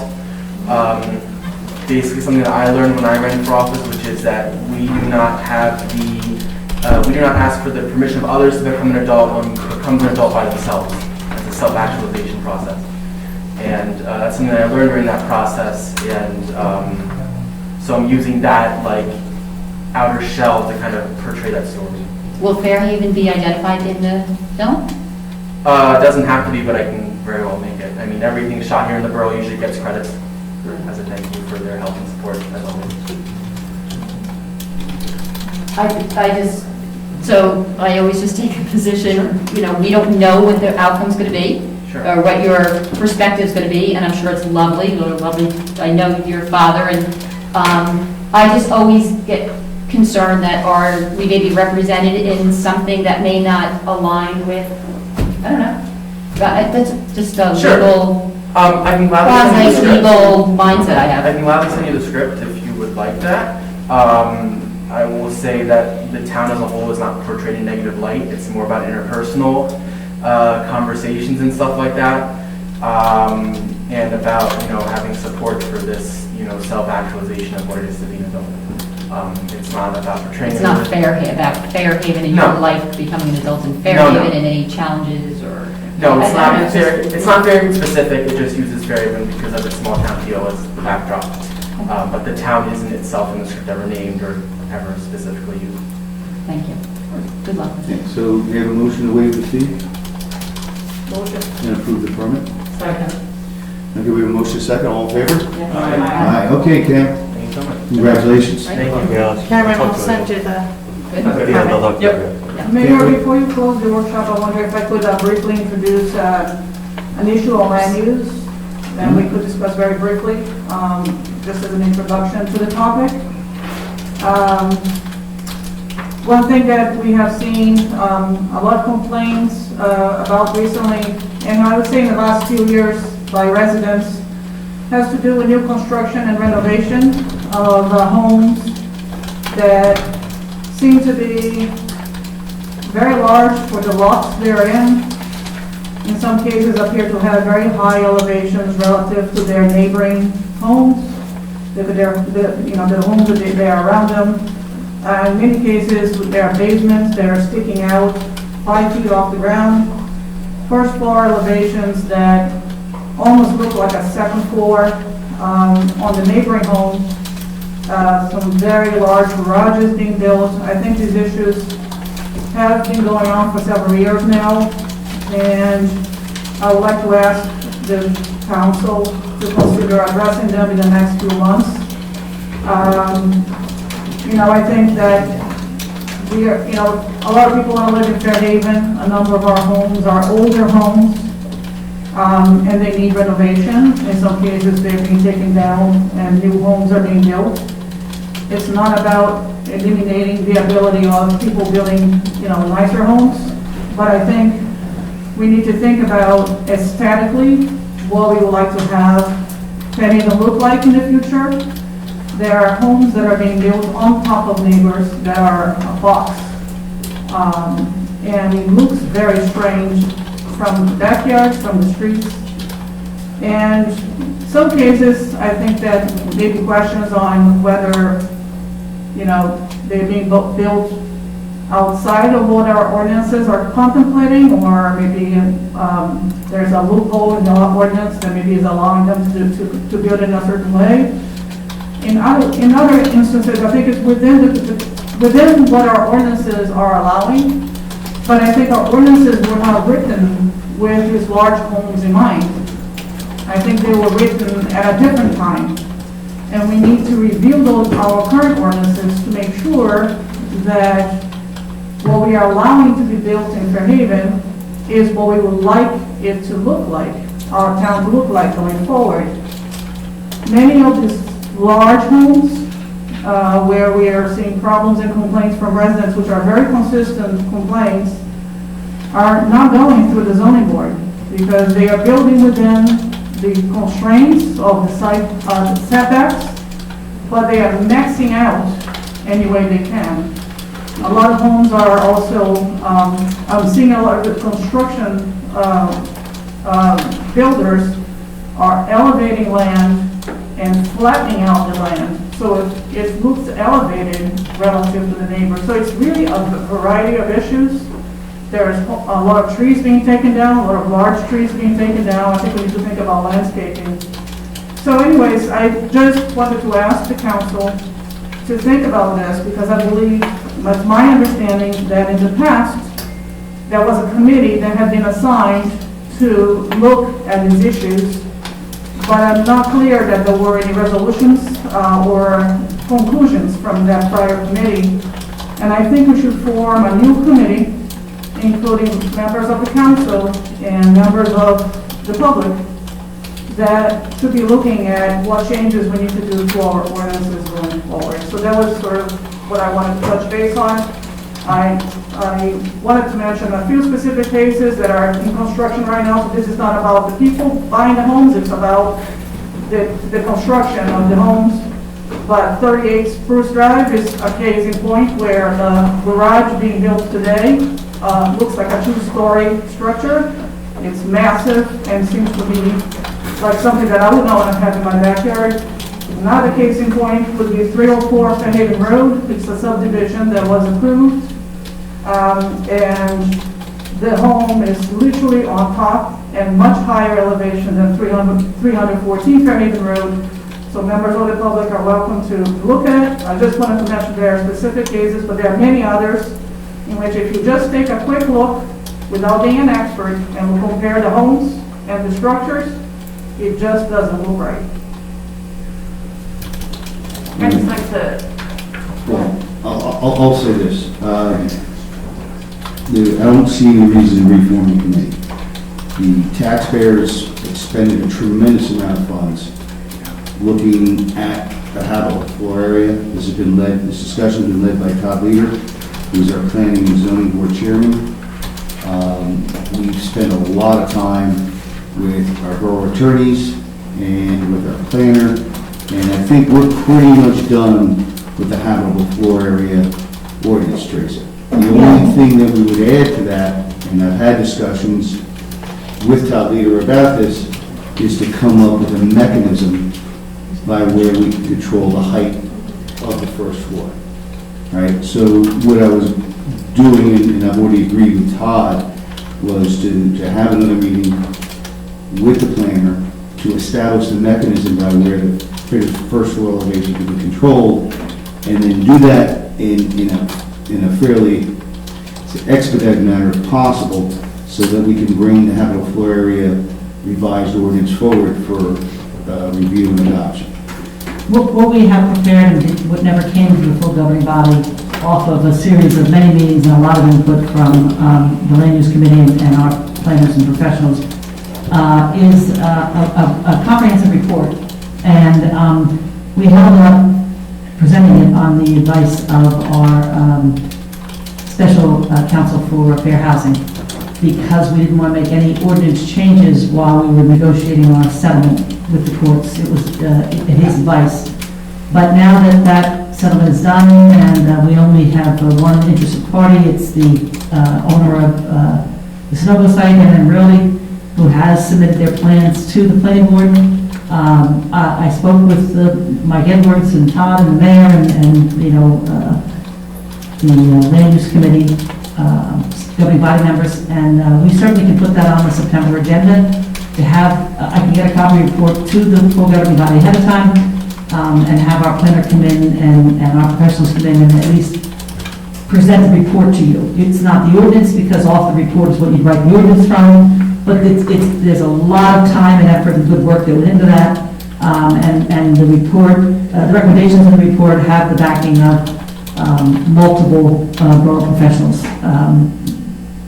Rich, Nick, Joe Muley, our attorneys, our planner. So whenever you feel it's appropriate to add it to a workshop agenda, or we could have a separate meeting depending on what the governing body wants to do. We're ready to bring that forward whenever you're ready. There were, Betsy Koch was a member of the original land use committee, and we also had 2 council members who are no longer on the council. So I'll send the names out of the land use committee. You might want to just replace those 2 members, not exceeding a quorum. And because the mayor was on that committee too. I don't think Betsy Koch was a council member when she was originally appointed, is what happened. But anyway, we certainly will get that out to you and make a decision on how you want to handle it and when you want to put it on the agenda. Okay. I think it would be good to have town leaders' input on this, as well as from others from the zoning board, if that be the case. Just to make sure that we sit down as a council, or some of us sit down with zoning to make sure that we are able to list what the key issues are and figure out what are the changes we need to make. And if it goes beyond what your presentation will be, I'll look forward to seeing that. To make sure that we are holistically addressing these issues, because I think it goes beyond the habitable floor area. It's really the bulk and the volume of these homes that really, in my opinion, make a, and the elevation, as you mentioned, Mayor, that really make a significant impact on neighboring homes. That you might have an older home next to it that was lovely, and then now looks weird. So it's just a strange, I think we need to look at the aesthetics of this and think about it a little bit more, but I'll look forward to seeing the report, and I think we should consider whether there are other measures beyond that. I would encourage some council members to walk through some of these construction sites, and I'm happy to provide some information on places to go, so we have context, and because when you see it, you might have a better feel for how you feel about it. Just to be clear, you can't walk through a construction site that way. No, but those small neighborhoods. Just walk by. Yeah. Just because you're a council person doesn't mean to trespass. If I could just jump in for 1 second, I appreciate those comments and you raising this, Councilman. I think this is important, and I think everyone's aware of lots of development around town, and not to say development's bad, it's not.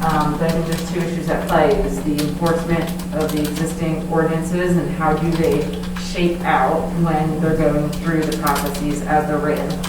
Number 2, what is it that we want for Fairhaven? And I think that speaks to what you were saying in the prior committee's work.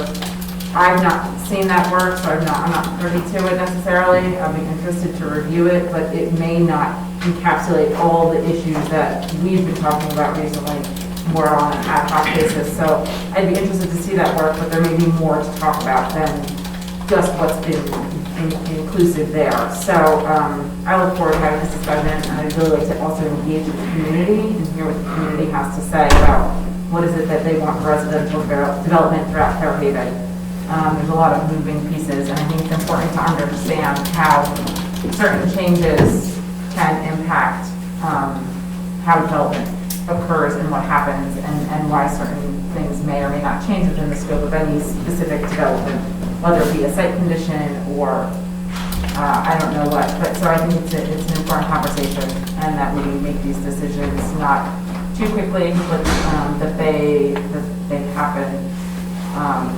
And we can see how one change might impact another change, and we get some things straightened out in the scope of our residential development. So this has been a conversation since I moved to Fairhaven that I've heard.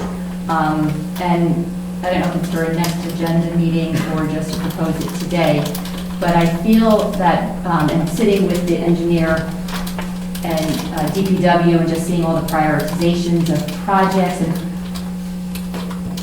what I'd like to recommend is that there's a strategic planning meeting that we have as a council that's open to the public to join. I feel like we need to come together as a leadership team and understand communities' needs, keeping the safety, I always say, of the community first. Meg, Councilman Keith, as you mentioned, what do we want for Fairhaven? So as I've been sitting here in our last few weeks that I've joined, there's a lot of work being done, and it's a lot of work maybe a little siloed. If we could just meet for a strategic planning meeting, I think Teresa, you've led strategic planning meetings for towns in the past. We can start prioritizing, and as we talk about, I've mentioned this in the past, what sidewalks we need, what sidewalks we need to be fixed, what grants do we have, what grants are we, now assuming, the dollars for it, but does that have certain requirements to it? If we can have some type of holistic meeting of the minds, putting together a strategic plan. I don't know if the master plan needs to be reviewed. Rich, I think you said it's within 10 years, right?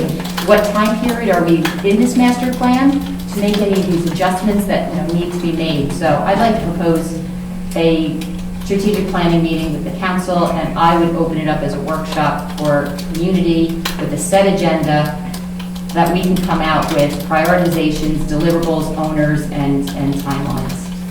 I don't know how you all feel about that, but that's how my takeaway from being with all of us for the last few months. Well, Rich, what's the date of the revised master plan? 15? I think it was 15. 2015, okay. Yeah. So about 6 years, so starting the process now, the next one isn't too far out of line. Usually they happen on 10-year intervals, but it doesn't have to happen that way. That's the statute, right? Is that right?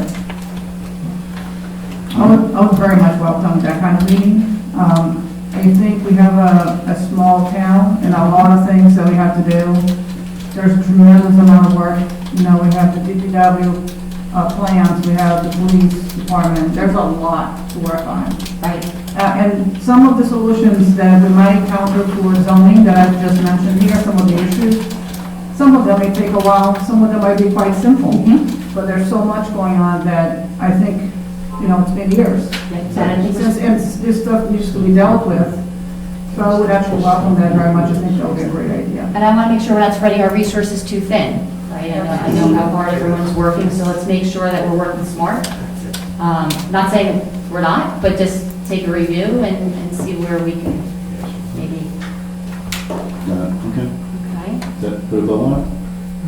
Excellent. All right. So we'll end the workshop session, and I motion open the public comments on agenda items.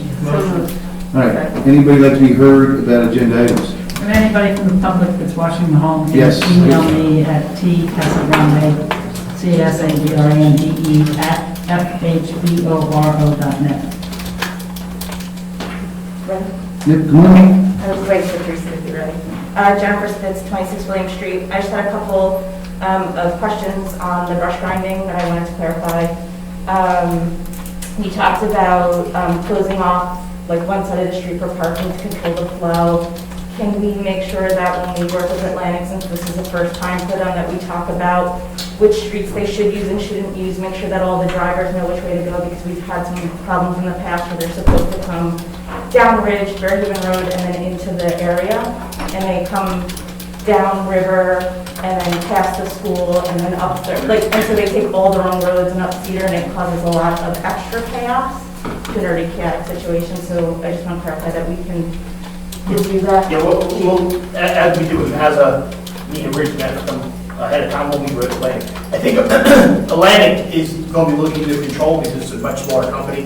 What happened with Mazza was they would say, they would hire truck drivers from all over. They could come out and tell them where to go. They go there. Yeah. So we plan on meeting with Perfect. I just want to make sure And that I verify. Atlantic has worked for us many times. I see them all over. No, for the borough. No, but I see them all in town, I meant. Yeah, they're much more No, that's company. a different division, that's tree Got removal. This is their brush grind. Right. Yeah, it's a much smaller company. We're going to be able to, I'm assuming they're going to be their own drivers. So it's going to be a little more to control. As far as closing one lane, we'll talk about that. Yeah, that's perfect. I just, like I said, I just want to make sure, because we've had some challenges in the past, so I just wanted to raise them again so that as we go forward, Yeah, we always had, in mind, it's we been a whole year. always had great plans with Mazda, and then they would send a truck driver from Alabama or something, and did the whole thing. Yeah, no, that's great. And then you said it would be 9 AM to dismissal. So does that mean they're gonna work like 9 to 3, or are they gonna start again at like 4 o'clock and do another hour, or is it just gonna be a shortened day right in the middle? No, I don't think Rich has worked out the specifics, but we did talk about the fact that they wouldn't start till 9, which is after the children are in school. Yep.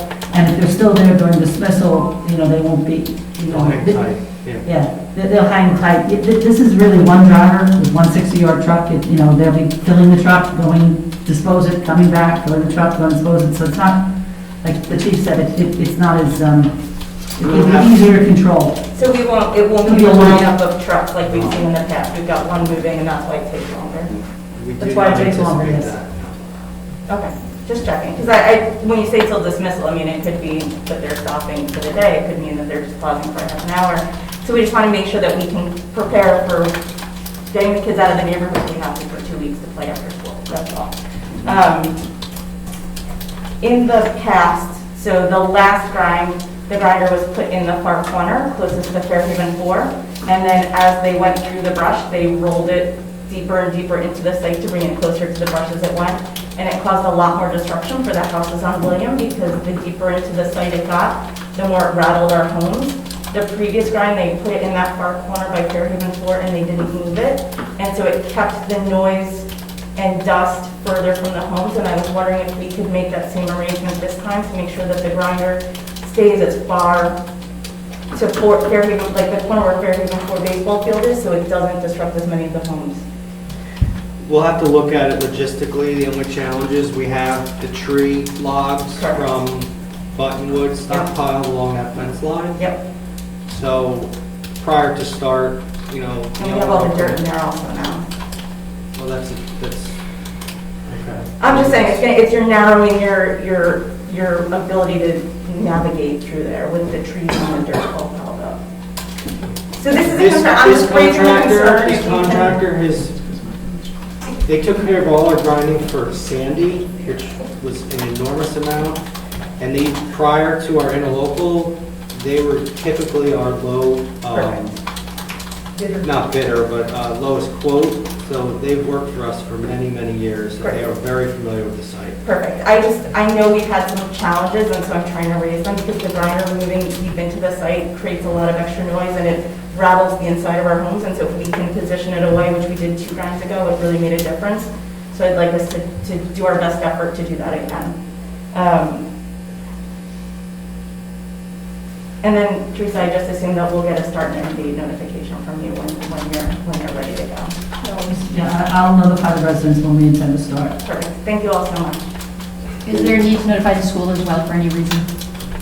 Are they included in that notification? It's an email just to FYI. neighbors that have submitted email addresses generally within what we call the WAM neighborhood, William, Henderson, Maple, Allen, McCarter.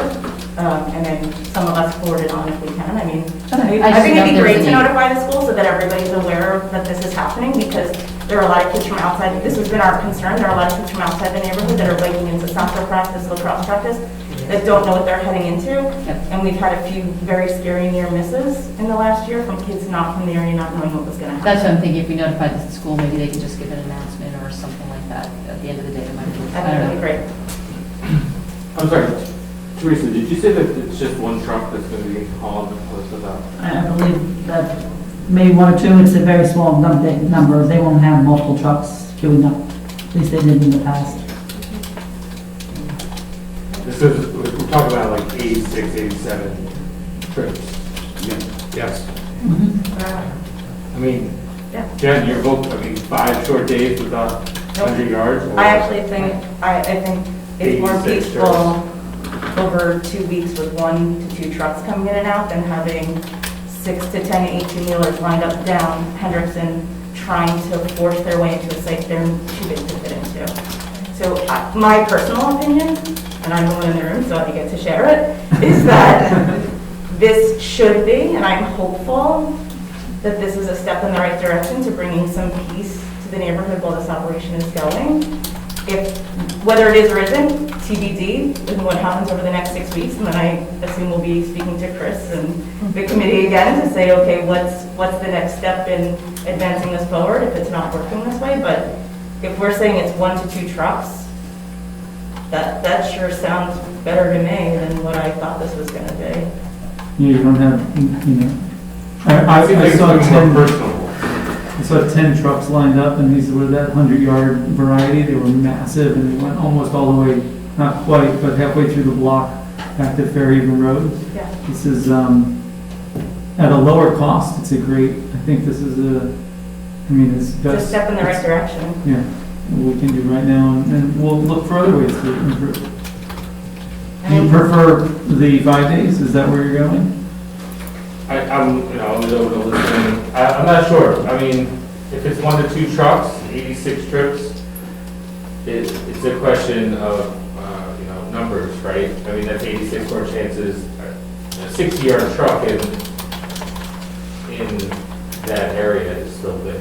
It is still very big. So- I thought it would be smaller trucks than that, quite frankly. So I thought it was 30.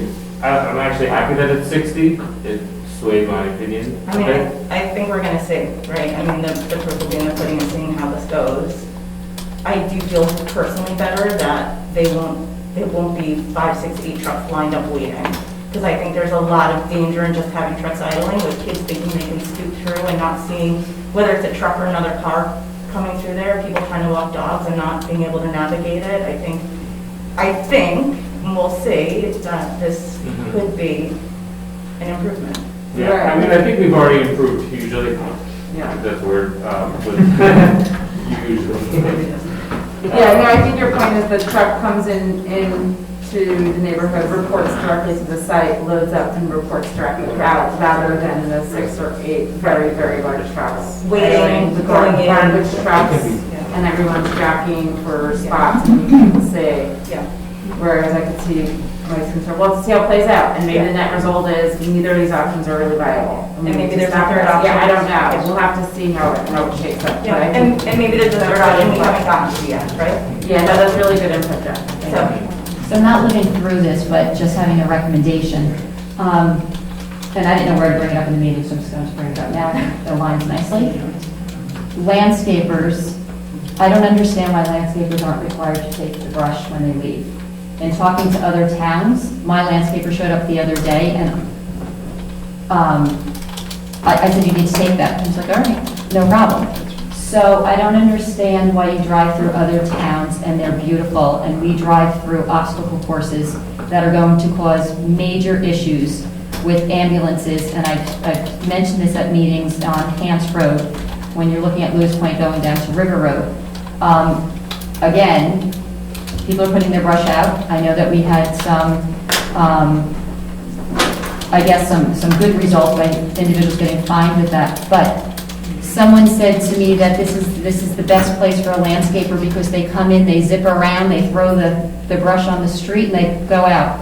You don't see this in other towns. I just don't understand why we don't require, and you've lived through this, I have not, but has there been any conversation, which I'm sure there has, for just why can't landscapers take their brush? I think it might be a result of, like Rumson does the same thing we do. Other surrounding towns do the same thing we do.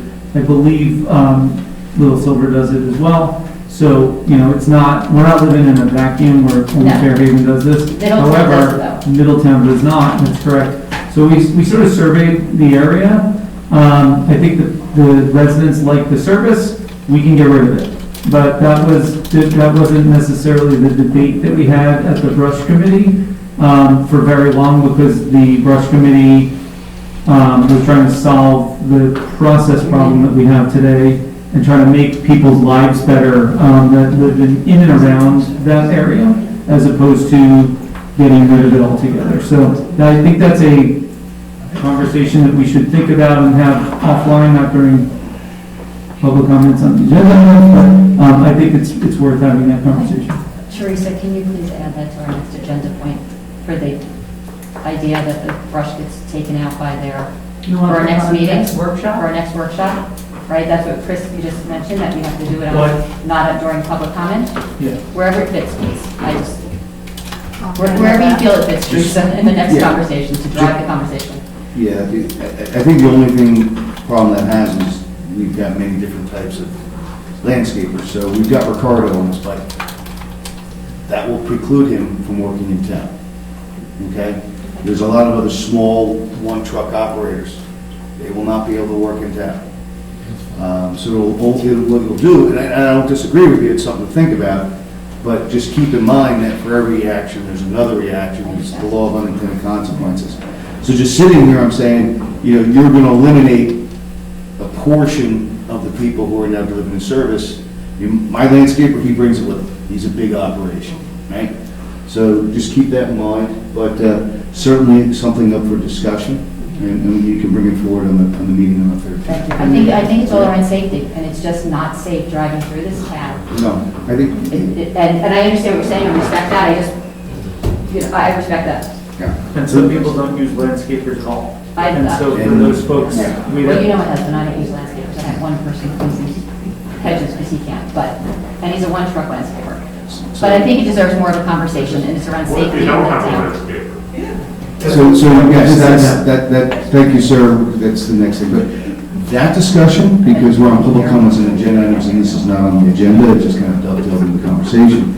This will be on the next agenda, and then we can hash all that out, right? Thank you. You're quite welcome. All right, anybody else who has any public comments on this agenda?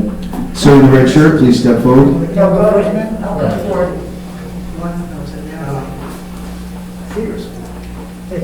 My name is John Brill. I live at 94 Linden Drive, and I would like to thank Councilwoman Neff for introducing the discussion about the building going on in town and how it's really sort of getting out of control.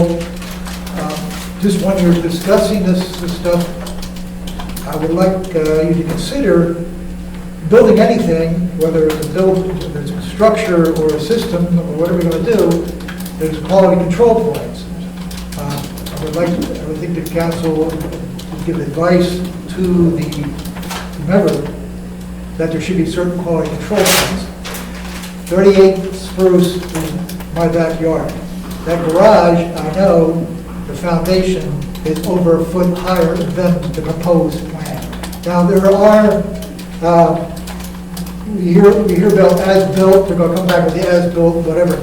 That's a little late. It's a little late for the builder because he put money into it to correct it. So what does the plan mean if you're not going to follow it? Well, What's the justice? Okay, so you do understand that if the builder's at risk, okay? So when he comes in with his final asphalt, and that elevation is an inch too high, the building comes down.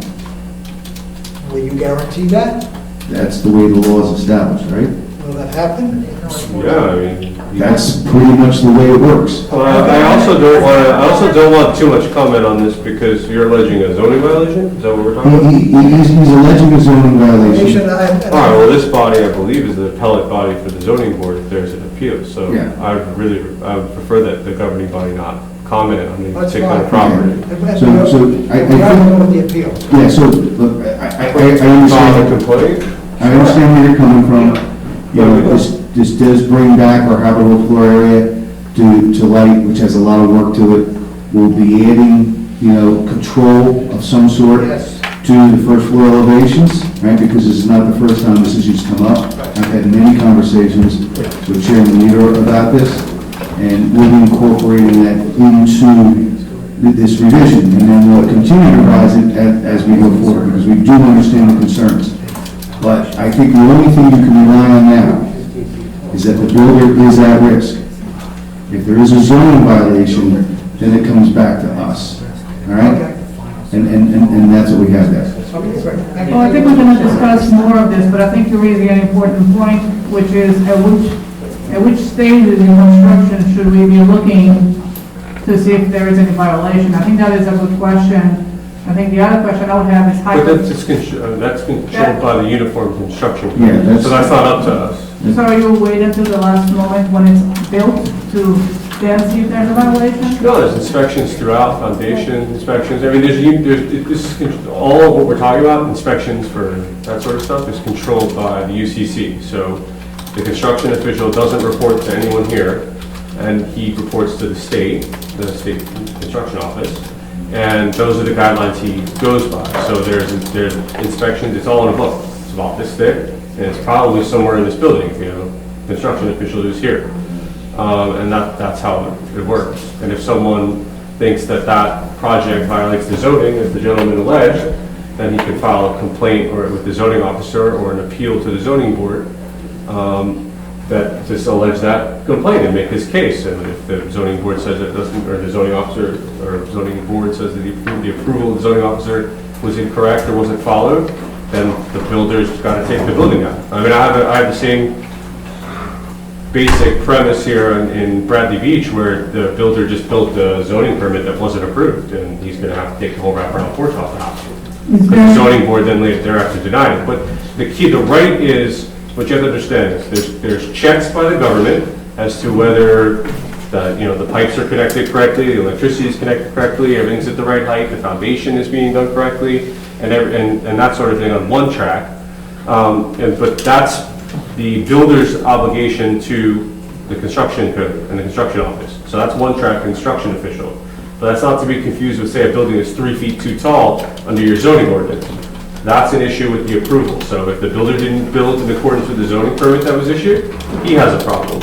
If the zoning officer or a member of the public, who's the aggrieved, right, the neighbor, an interested party believes that the building is built too tall or in violation of the zoning ordinance, or outside of that, or that approval that was given is incorrect, which sounds like what you're talking about here, right? So then, if you think that the approval was incorrect, or the zoning permit doesn't allow it to be built that way according to the ordinances, then the appropriate remedy is an appeal to the zoning board to overturn that approval. And if the aggrieved party wins, then the person has to take down the building. I mean, there's a case right now, Januzzi versus Bradley Beach, in which the zoning officer issued an approval for a land. It's all public information, so as anything in school, you can go on the docket and look at it.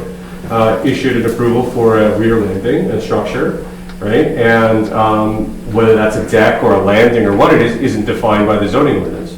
Zoning officer issued the approval for that landing.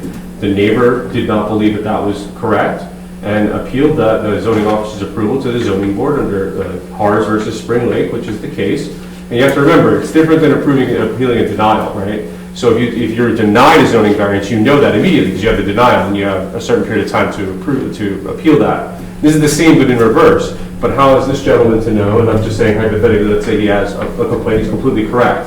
How is he to know that approval is granted until it's being constructed next door?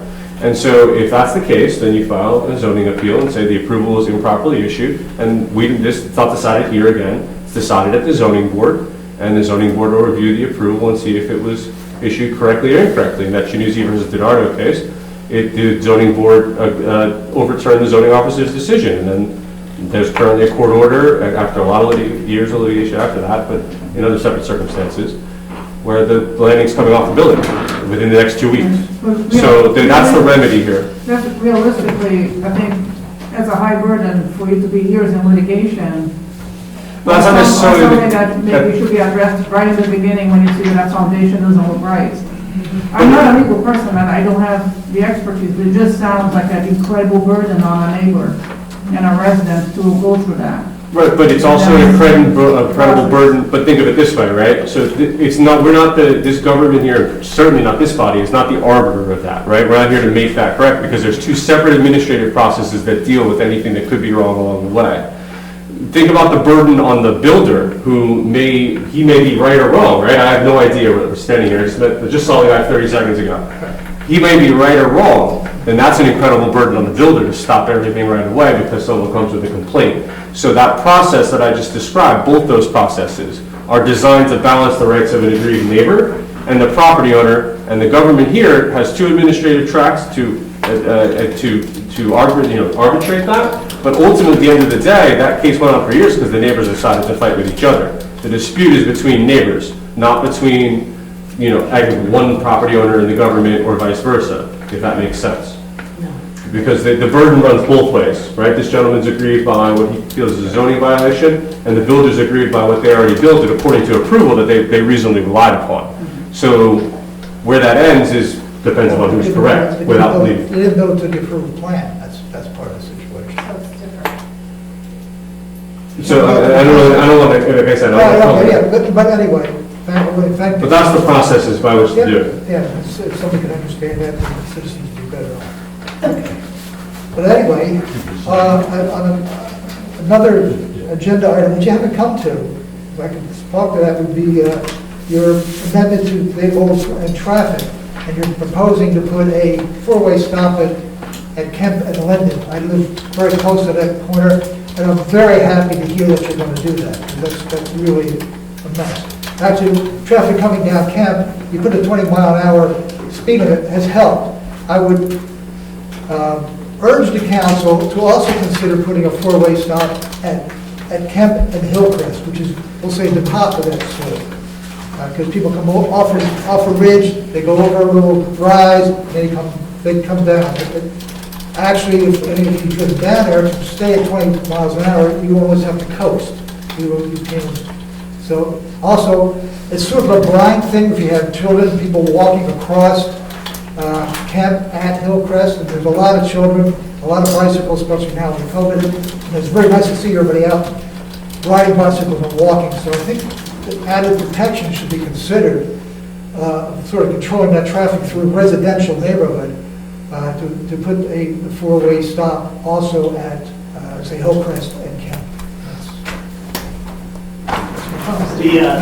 I can answer that. We actually did look at that. This one I looked at already in the process, so we didn't want to hold this up at all because there's some other stop signs in other areas. And if we start looking at that, we are looking at that. The only question we had, with Rich, we broke Rich stuff. You have a little bit of sight distance when you come down, that you come over that hill, you see stop sign. We are working on that, but like, we didn't want to hold this process up, so we got this through, and but we heard that complaint. We were looking at that. Okay, good. Stop the head stop the traffic hill. But anyway, thank you. All right, any other public? Ruth?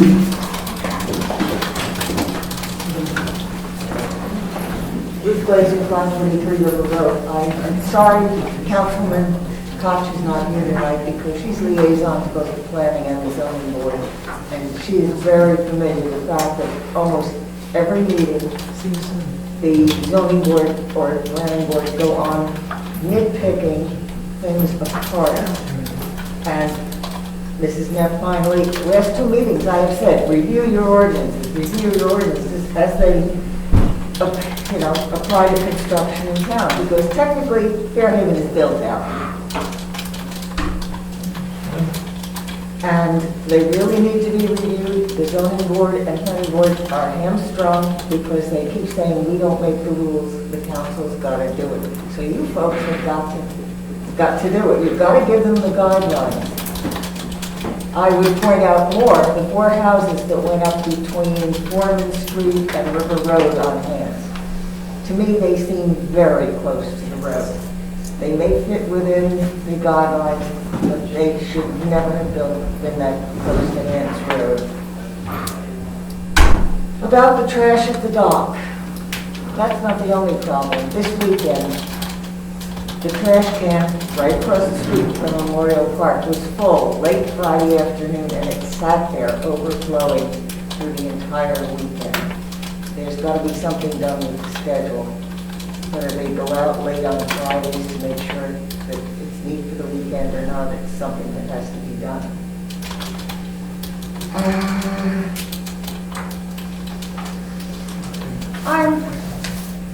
We put 125,000 miles on a police car a while back. It was mentioned because we were turning it over. And while our police cars spend a lot of time sitting in the parking lot at the police station, I would like to give to the police chief and maybe a couple to Rich for the vehicles of the DPW. If I can go and ride around town and see violations, why can't they see the violations? I've got notebooks and pens, one notebook for each vehicle, which I donate to the town.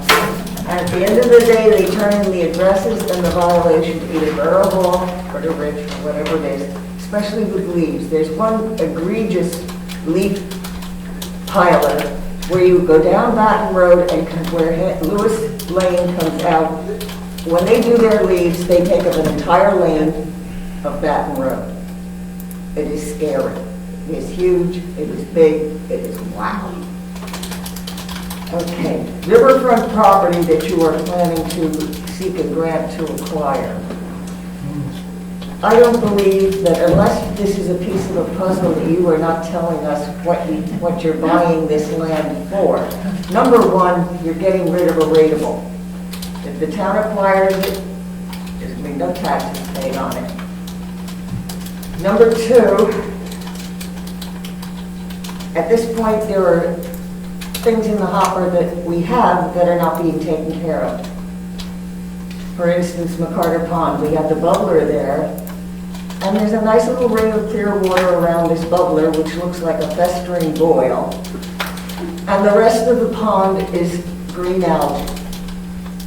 At Schwenker's Pond, there's no bubbler, but Schwenker's Pond is even worse because the algae forms. This has been going on for years. Let's take care of these things. Where's the cinder path that we were promised when we acquired Schwenker's Pond? I haven't seen any kind of clearing done to put in a walking trail around the pond. Let's do the things that we've got. Let's not spend more money. Let's not tax the taxpayers anymore. As I say, if we acquire this property at 21 Fairhaven Road, why are we acquiring it? Is it part of some plan that you're not telling me? Thank you.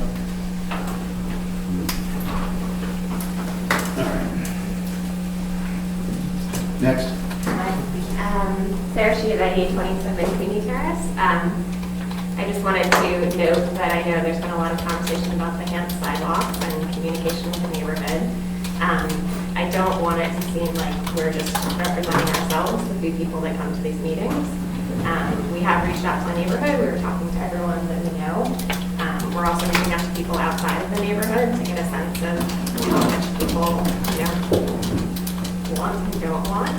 And we've gotten about over 100 surveys, well over 100 surveys, and we just started. And so I'm just letting you know that it's not just us in the room, that we are trying to do our best to collect information from everybody around the block and beyond our neighborhood out into the town. Thank you. Thank you. Anybody else? Motion to close, public comments in general. Thank you. All right, approval of minutes, July 26, 2021, regular meeting, and July 26, 2021, executive session. Motion open. Any changes or corrections? No? All right. Second? Also, roll call, please. Did somebody second? Second. I'm sorry, Lily, second. Council members, let's see, McCabe, Yes, sorry. McHugh, Yes. Neck, Yes. All right. Old business, hearing and adoption of ordinances 2021-09, create Chapter 8 and amend Chapter 30-5.3B24 cannabis regulation ordinance. Motion open for public comment. Motion. Okay. Would anybody like to be heard about our cannabis ordinance? Sure. Yes. Oh, I have to get up. This may be a problem.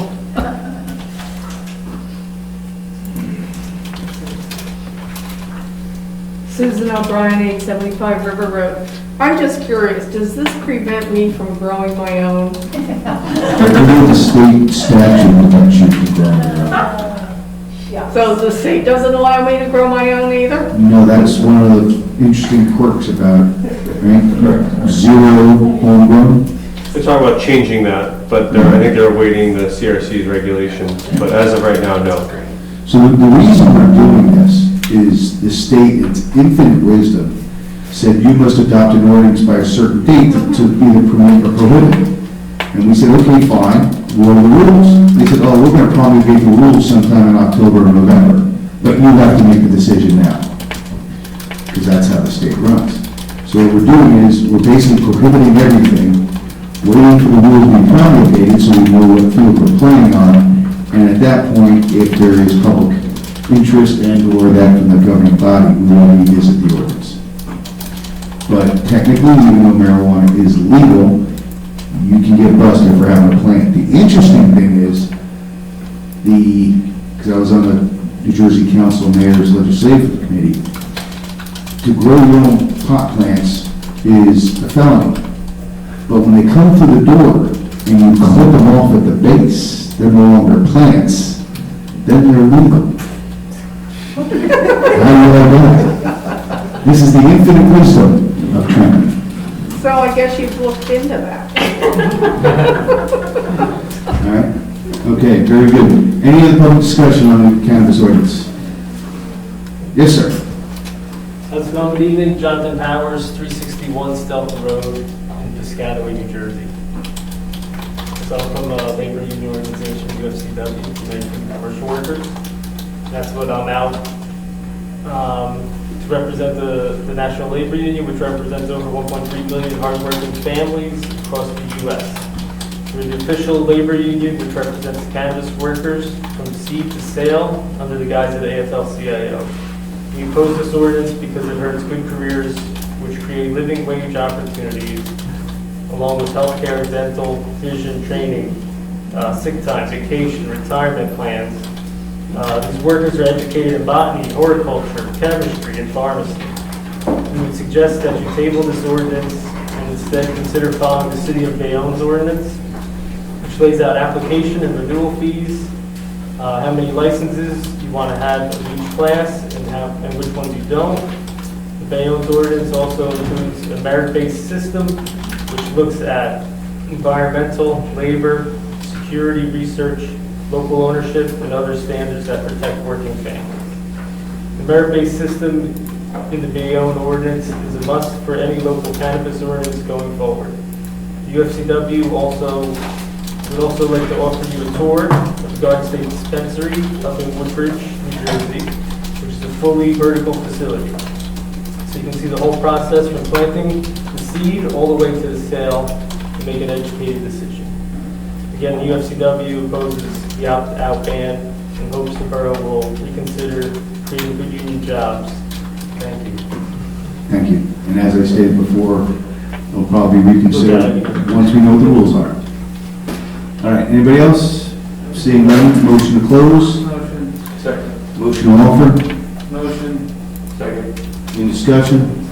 Seeing none, Allison, roll call please. Councilmembers Chris McKee, Yes. McKee, Yes. McHugh, Yes. Neff, Yes. Rodriguez. Yes. Okay, new business, council community reports, finance, Councilman Neff. Nothing new to report. We have some vacations, but I've been in touch with members of the finance committee to start meetings with the different heads of different departments, so that we, as we talked about before, try to move towards a 3-year planning process and develop a spreadsheet that will help us sort of become the master spreadsheet that we can use as a tool for that process. But we haven't fully engaged in that yet. Hopefully, at some point towards the end of this month or early September. Okay, great. Personnel, Councilman Chris McKee. No updates. Thank you. Thank you. Planning and zoning, Councilman Koch is not here, but I think we discussed that fairly in depth tonight. Parks, Recreation, and Communications, also Councilman Koch did. Is there anything new on recreation, and you're also on that one? I think it was just the dock update, and we are still waiting to hear back on the bike park grant from Carter Park to determine if we will be focusing our finances or efforts on that project or the multi-purpose wall. Or if we can track both if the grant is permitted, or we receive the grant award and then can put that into 2022 and focus on multi-purpose wall this year. So we're hopefully getting the multi-purpose wall this year, you think? I'm sorry? A multi-purpose wall. That is one of there were numerous projects that the committee discussed at length and voted upon, and the top couple were the bike park at Park Park, and the other one was a multi-purpose wall that was originally authorized by the governing body back in, I think, 2018, and kind of numerous issues came about, and so it seems like we're back on track to pursue that. They were able to to work with a local concrete contractor to get the concrete, which is one of the most expensive items, at a reduced cost. So we would have to work within prevailing wage to see how we would work that material as either a donation, or if the organization would pay them directly and then they would donate, or something like that. I don't know how this works. I know there's legal hiccups with prevailing wage, but we're hoping that that will help defray the cost that were part of the plans. And I know Rich was also able to review the plans and create some tweaks that reduce the overall cost. So that was one of, so those are the two projects. And again, if that grant, I know, was supposed to be awarded as of June, it's been now delayed until about September, when we will hear back. But even if it were, I guess, awarded in September, we would still be able to pursue it in 2022, which would free us up to use the community appeal funds to allocate to that project. So I think the rec committees, we were waiting to get that response, but I also think that there's an opportunity to proceed with one of the two now, and have that plan, as we talked about in finance, and this is a governing body, generally to have more planning for the future projects. So. Great, thank you. All right. I'm glad to hear the multi-purpose walls moving ahead. All right, please swear away in, Councilman McHugh. No updates. Okay. Engineering DPW? I think we pretty much Covered that. And borough facilities, we're moving ahead? Yes, I was out last week, so still getting caught up on a lot of the updates, but the architect and engineer have been working on lots of necessary items in order to bring bid specs to the council so that we can approve them and send those out. And there's a lot more things than I ever thought would go into it, like moving electrical services and things that generally need to be put into a project plan. There's a lot of non-bid things that need to be sorted out before the bids come to the council for approval. So those things are all happening, and hopefully next meeting we'll have a deeper report on PD and DPW. As far as Bicentennial Hall is concerned, I don't believe I was away. I think we had a very good meeting. I think we had concurrence with most of the members of the historical committee that they understood the project. Okay. And I think most of them were in favor of it, simply because we're going to be putting a lot of money to restore it back to its original design and materials. I think they like the idea of bringing it into the daily life of Fairhaven, so it's, the funding for it's not an afterthought or a garden party, it's actually part of the day-to-day operations of the borough. Plus, it also gives us the opportunity to have a meeting hall where there's not columns and it's conducive to the modern audio-visual equipment. And I think that'd be a big, they all thought that was a good graphic, so that's all good. Thank you. And then the New Jersey American Water impact on River Road and the River Road paving project. I think that's an engineering thing, so I'm a little bit out of sync on this, because I think that's all been turned over to Councilman McHugh. But we thought we would have that road paved last year, and then we thought it was going to get paved this year, and now we're subject to other authorities around the state which are influencing the timing. So I do think that we'll end up getting that paved in the spring. Is that right? Maybe later in the year, Chris. I think I'll let the trend settle. I think the county will probably look to go out to bid maybe early next summer. Okay. And then follow with, once they award the bid. I get a lot of complaints about River Road, as bumpy as it is, that people are going to lose an axle or a rim or something like that. And it's not going to happen anytime soon is the answer, other than maybe later next year. And if you think it's bumpy now, wait until we put a new pipe in the ground and reconnect the 300 or so separate services, fire hydrants, so on and so forth. It's going to get a lot rougher before it gets perfect. I'm done. Thank you. Let's see. Introduction ordinance 2021-11, amend Chapter 7, vehicle and traffic prohibit parking in certain locations, install new stop signs and intersections. So may I have a motion to offer? Motion. May I have a second? Second. Allison, roll call, please. Councilmembers Chris Keith, Yes. McCabe, Yes. McHugh, Yes. Neff. Yes. Rodriguez. Yes. All right, hearing and adoption on that will be September 15th. September 13th. September 13th. Okay. Consent agenda, resolutions 2021-196 to 2021-202. Make a motion. Can I ask a question real quick? Oh, you can do that after the second. but I'm sure. sorry. All right, I'll second it. So we got a motion from Council President. Okay, now, discussion? Sure. Have we received any guidance pertaining to the Rescue Plan Act funds yet? Teresa? Actually, this, Chapter 159 is required by the state that, to actually accept them and the state has to approve that. And then from there, we actually are going to need to take a long, hard look at what we can actually use the funds for. And one of the first things we're going to do is utilize our financial advisory vendor who will assist us in the overview of what's eligible and what's not.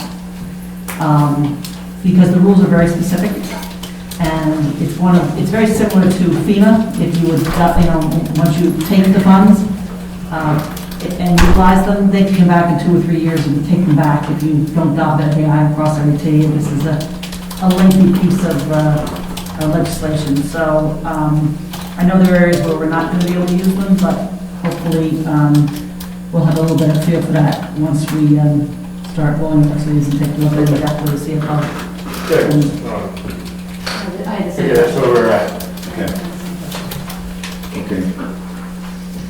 So we're all good? Yep. Everybody settled? No.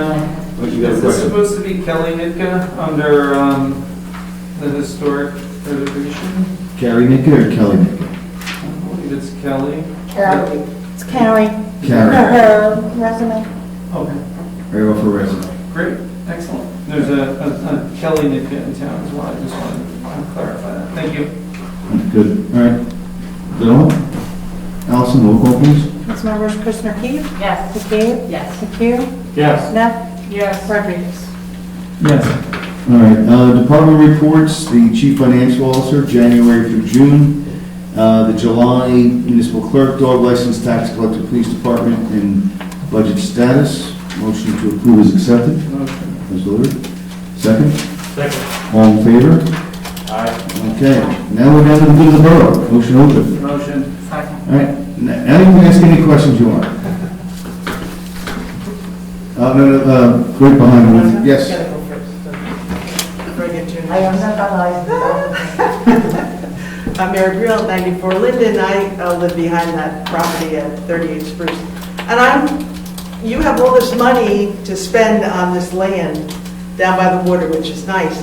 You have this money, let's get the construction department back here to Fairhaven. I think there's a disconnect, and that's why we have these problems. When we had Paul Reinhold here, we didn't have this garbage going on. Get the construction department back here. Thank you.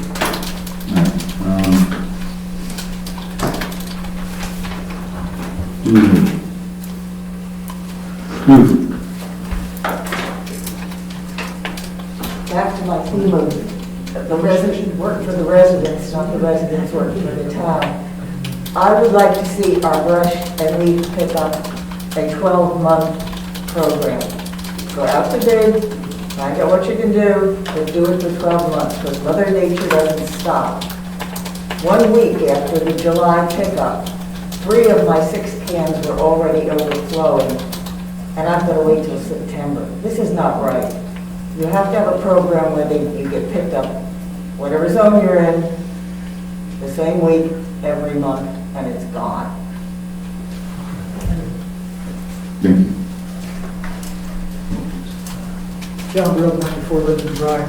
I'd like to add something to this, the previous comment, in that it's actually when you're trimming your landscape and such, the best time to trim is really late, I should say early spring and late winter. But there is no pickup in March. Relates to where I am, I have to wait till like the end of April to get any kind of cuttings picked up. I think it should be reconsidered, maybe at least adding the March pickup. We did have March originally in the schedule, and we did not have July. And in order to accommodate a July pickup, we eliminated March a couple of years ago. We tried to keep it at 6 months. We always had July. We always had July. No, we didn't. But anyway, better for, actually for your plants to trim them then. We do heavy pruning in February, best do pruning. Because we do it ourselves. Yes, we do it ourselves. We don't have concern. We set the schedule for the following year, usually in somewhere around October, so the governing body can set whatever schedule they see fit. Okay. Anything else? Going once, going twice. Motion to close, good to go. Second? Second. All right, here we go. Ladies and gentlemen, we will be going into executive session. Action cannot be taken. I thank you all for coming.